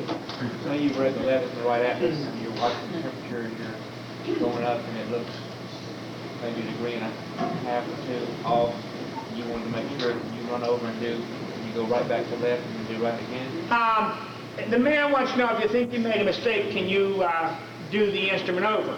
What you have to do is you just press a trigger, and that'll say full spine, and press it again, that'll bring your atlas back up. You don't have to do the full spine, but you have to press the trigger to get you out of that mode. Now, when you're doing this instrument, when you put it on the spine, you'll hear a bell, and you don't start until the bell rings. What that's doing, that is bringing your body, the instrument, up to the patient's temperature. And that saves you from getting them big swings at the bottom. Then after the bell rings, every 5 seconds it rings again, so that you can keep your readings uniform. If you want 30-second readings, then you hear the bell 7 times, the one that begins in each 5 seconds. See? And then you get to gauge your reading. When you're this far up the spine, that should be the 2nd bell, the 3rd bell, the 4th bell. Each one is 5 seconds. When you do the atlas, you wait for the bell to ring. That means your reading is up to par. Then you go to the other side and ring the bell. So it just tells you everything to do. The perfect body temperature is 93.5. What do you want? You want something? Have a question? No. Oh. 93.5 is the perfect temperature. Now, I didn't figure that out. I guessed. And I guessed 94.2. But the people who make flotation tanks, anybody ever been in a flotation tank? This is where they give you this salt water and you lay it in the nude. Well, the temperature they keep it at is 93.5, because that's where you feel totally comfortable. So they've done a lot of research, a lot of books out on that. And they did the research on what the perfect body temperature is, 93.5. So we want that temperature to be within 1 degree from top to bottom. And we want the atlas temperature to be balanced from side to side. Okay? We look for patterns. Patterns means readings that duplicate each other. They duplicate each other. That's a pattern. A pattern of a dress means all the dress cut from that pattern will look exactly the same. And that's what a spine does. Each subluxation has its own and separate distinct pattern. If a person has 5 subluxations, he can have 5 patterns. So the pattern will change as the subluxation changes. And that's how you know when it's time to move to another vertebra. This could be a pattern. On this one, the coldest spot is in the cervical spine, and the atlas is unbalanced. But you don't pick your listings from instrumentation. You pick your listings from x-rays. A Logan Basic can balance an atlas reading. An atlas adjustment can take a reading out of a lumbar. A cervical reading can take a reading out of a pelvis. A pelvis adjustment can take a reading out of the cervical spine. You have to adjust according to your x-rays, not according to instrumentation. But once you've kept good records, follow-up instrumentation readings, if you have the same pattern and fifth cervical cleared out that reading, then now you're helping figure out which vertebra to adjust by your history on the patient. Okay? This could be a pattern. Okay? That could be a pattern. Okay? This is technique. Anytime you see a real sharp deviation in that reading, suspect the person let hair get under that reading, or a person had just taken the bath and their hair is wet. You always tell your patients, if you're going to do your hair in the morning, you make sure you dry it properly before you get in this office. Keep in mind, the instrument is just a thermometer, and it's going to pick up things. If you have a patient that comes in from outside being real cold, you're going to have cold neck readings. You have to set in there until their body becomes acclimated to your office. Okay? And for this, we should have all the lights out if possible. The dark, because I'm showing you a patient here, and we should turn out all the lights if we possibly can. Yes? I'm not quite clear on one thing. Is this reading the core temperature of 70%, 30%? Core, not cord. Core. Core, C-O-R-E. Right. Is that what this is reading, the core temperature? It reads, when you pick up infrared radiation, you're picking up 30% skin temperature and 70% core temperature, according to guidance, physiology book. This is what we decide this man's pattern was. This man had two listings. He had a fifth cervical listing and an atlas listing. So we adjusted the fifth cervical first. And we changed the reading down here. He had sciatica, and we changed the readings down where the symptoms was. Where we gave the adjustment, the reading actually got colder. Okay? And then we stop. That's it for that day. We bring the patient in the next day. Okay? We have a different reading. It's not this reading, it's not this reading. So we don't adjust. The atlas is balanced. Okay? No adjustment. Okay? Patient comes in the next day, his atlas is unbalanced, and we're forming a different type of reading here. Okay? No adjustment. The next day in, we have established a new pattern. These breaks are almost exactly the same as this one, and we have an unbalanced atlas. We have another listing, so we adjust the atlas because we feel this is the atlas pattern. So we adjust the atlas, okay? And we get a nice clear out. We totally balance the atlas reading, and we totally change this reading, okay? The next time in, we have a reading. We look through our record, and it's exactly the same as our very first reading. We have a recurrence of our fifth cervical pattern. If the patient is feeling real good, I would probably wait this patient out. You could also, instead of going in with a heavy adjustment on this day, you could go in with a pressure type adjustment on the fifth cervical, applying pressure in the same direction as if you would adjust it. So what we did this day, we decided to adjust, and let's see what happens.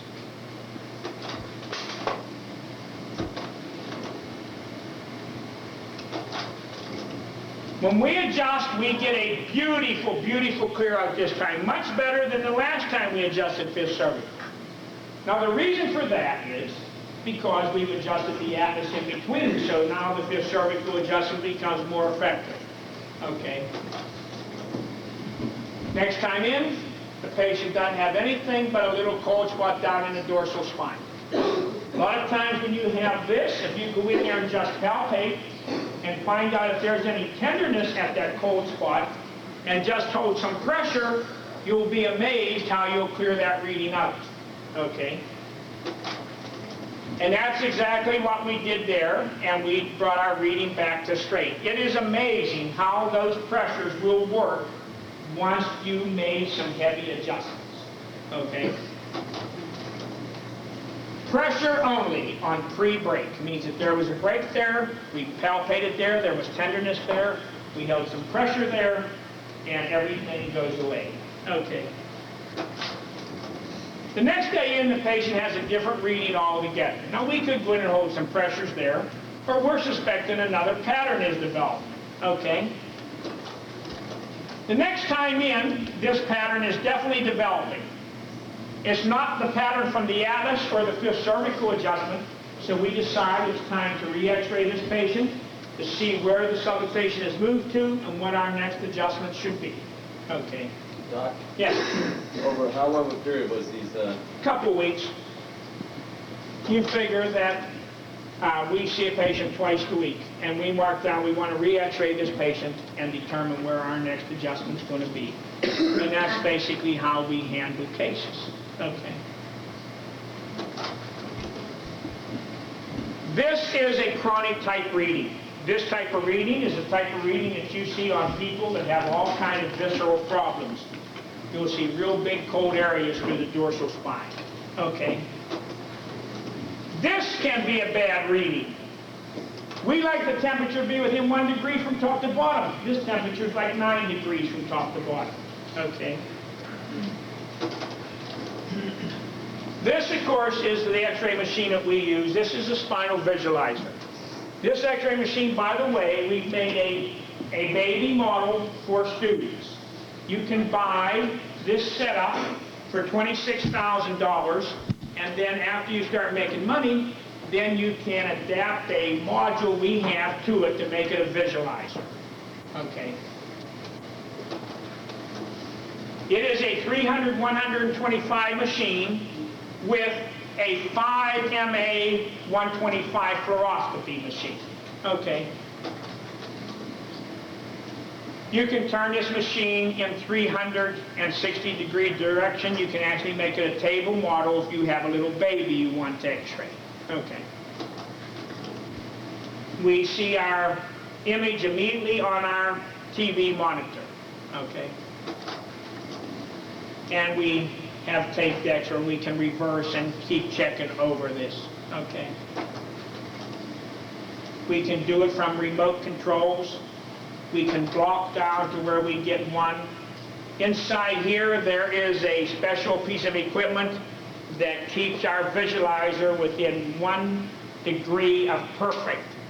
To pass the FDA, you must be within 1 degree.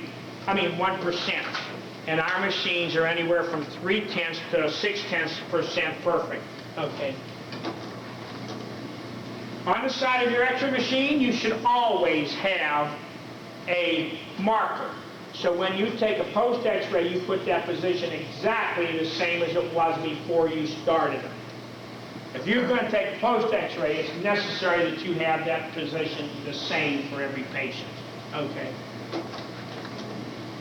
Whenever you want to visualize them, you just press this button and the regular x-ray machine moves out of the way, and now you're ready to visualize. Okay. There we have a 9-inch screen. And this will hook on the side over here, and this little black nipple comes out of that hole and turns your machine from an x-ray machine into a fluoroscopy machine. Okay. Okay. We can take 14 by 17 or 8 by 10. We do all of our work with grids. Whenever you get an x-ray machine, do not get a bucket, get a grid. Grid makes it look like you have no movement.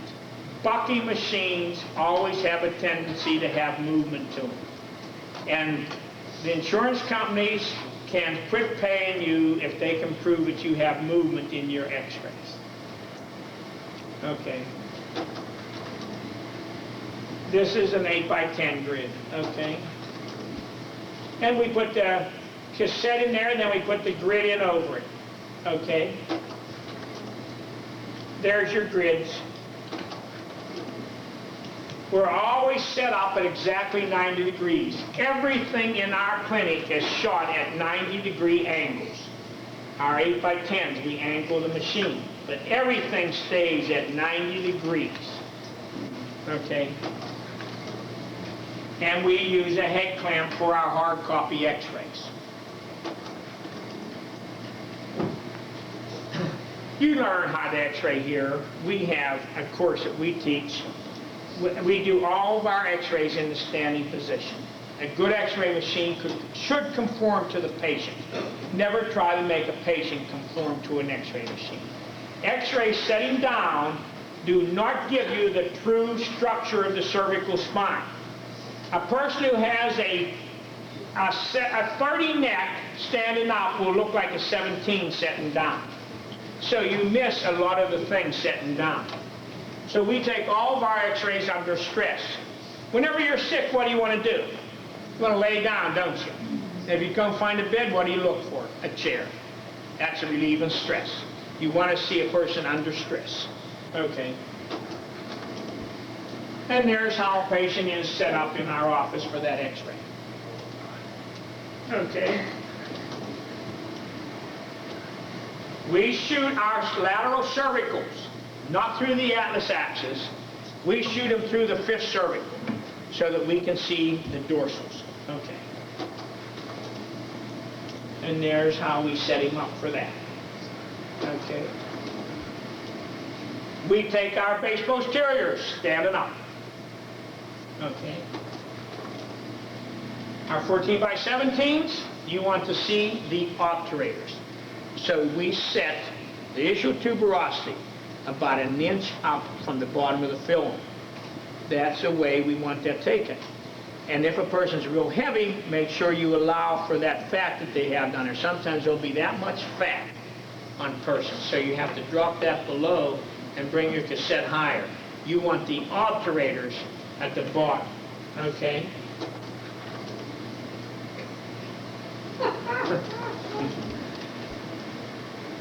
And then when we take our lateral lumbars, we'll pick it up and we'll shoot the ray so we get the 11th and 12th dorsals, because 11th and 12th dorsals is where you have a lot of compression fractures. So we like to see the 11th and 12th dorsals and the lumbars if we can. Okay.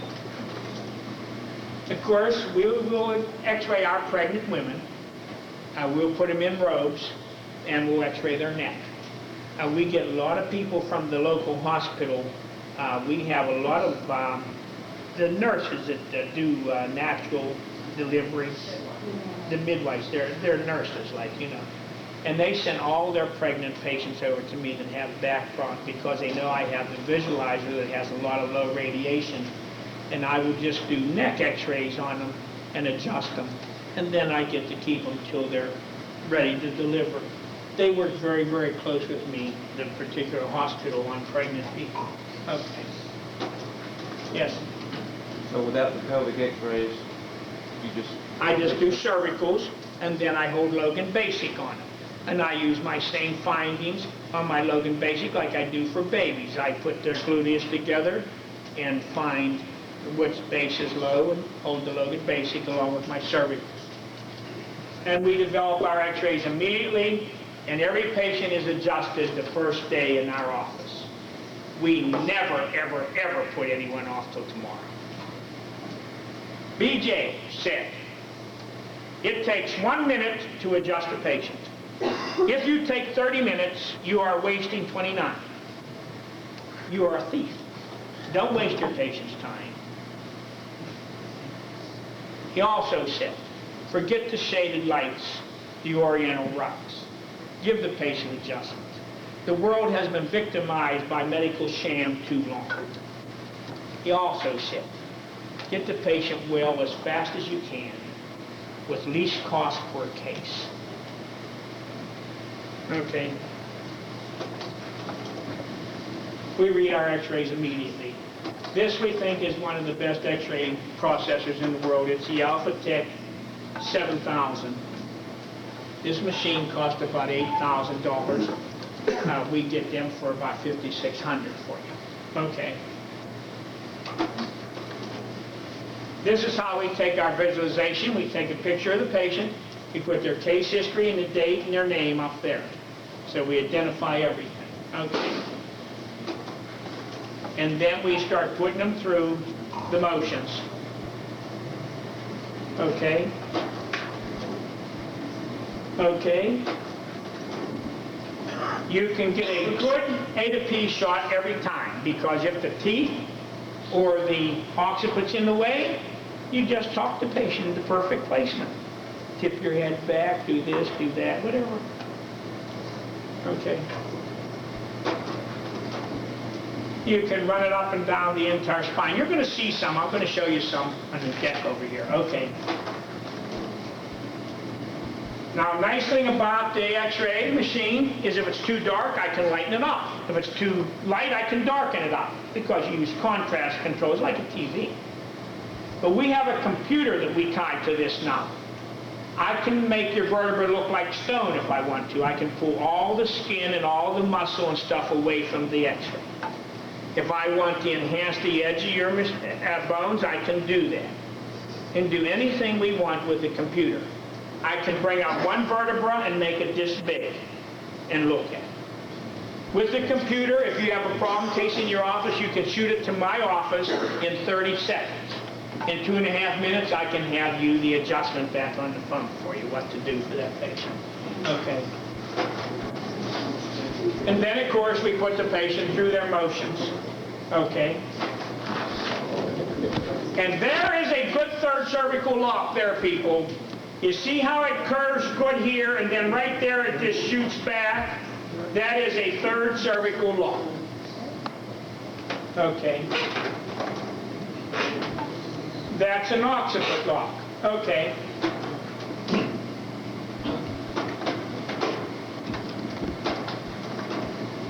This is a pelvis.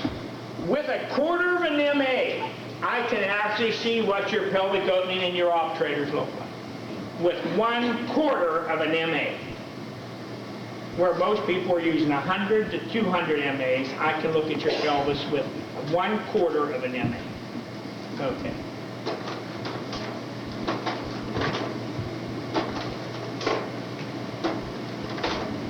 Good thing we're almost done. Looks like our slide projector is about done.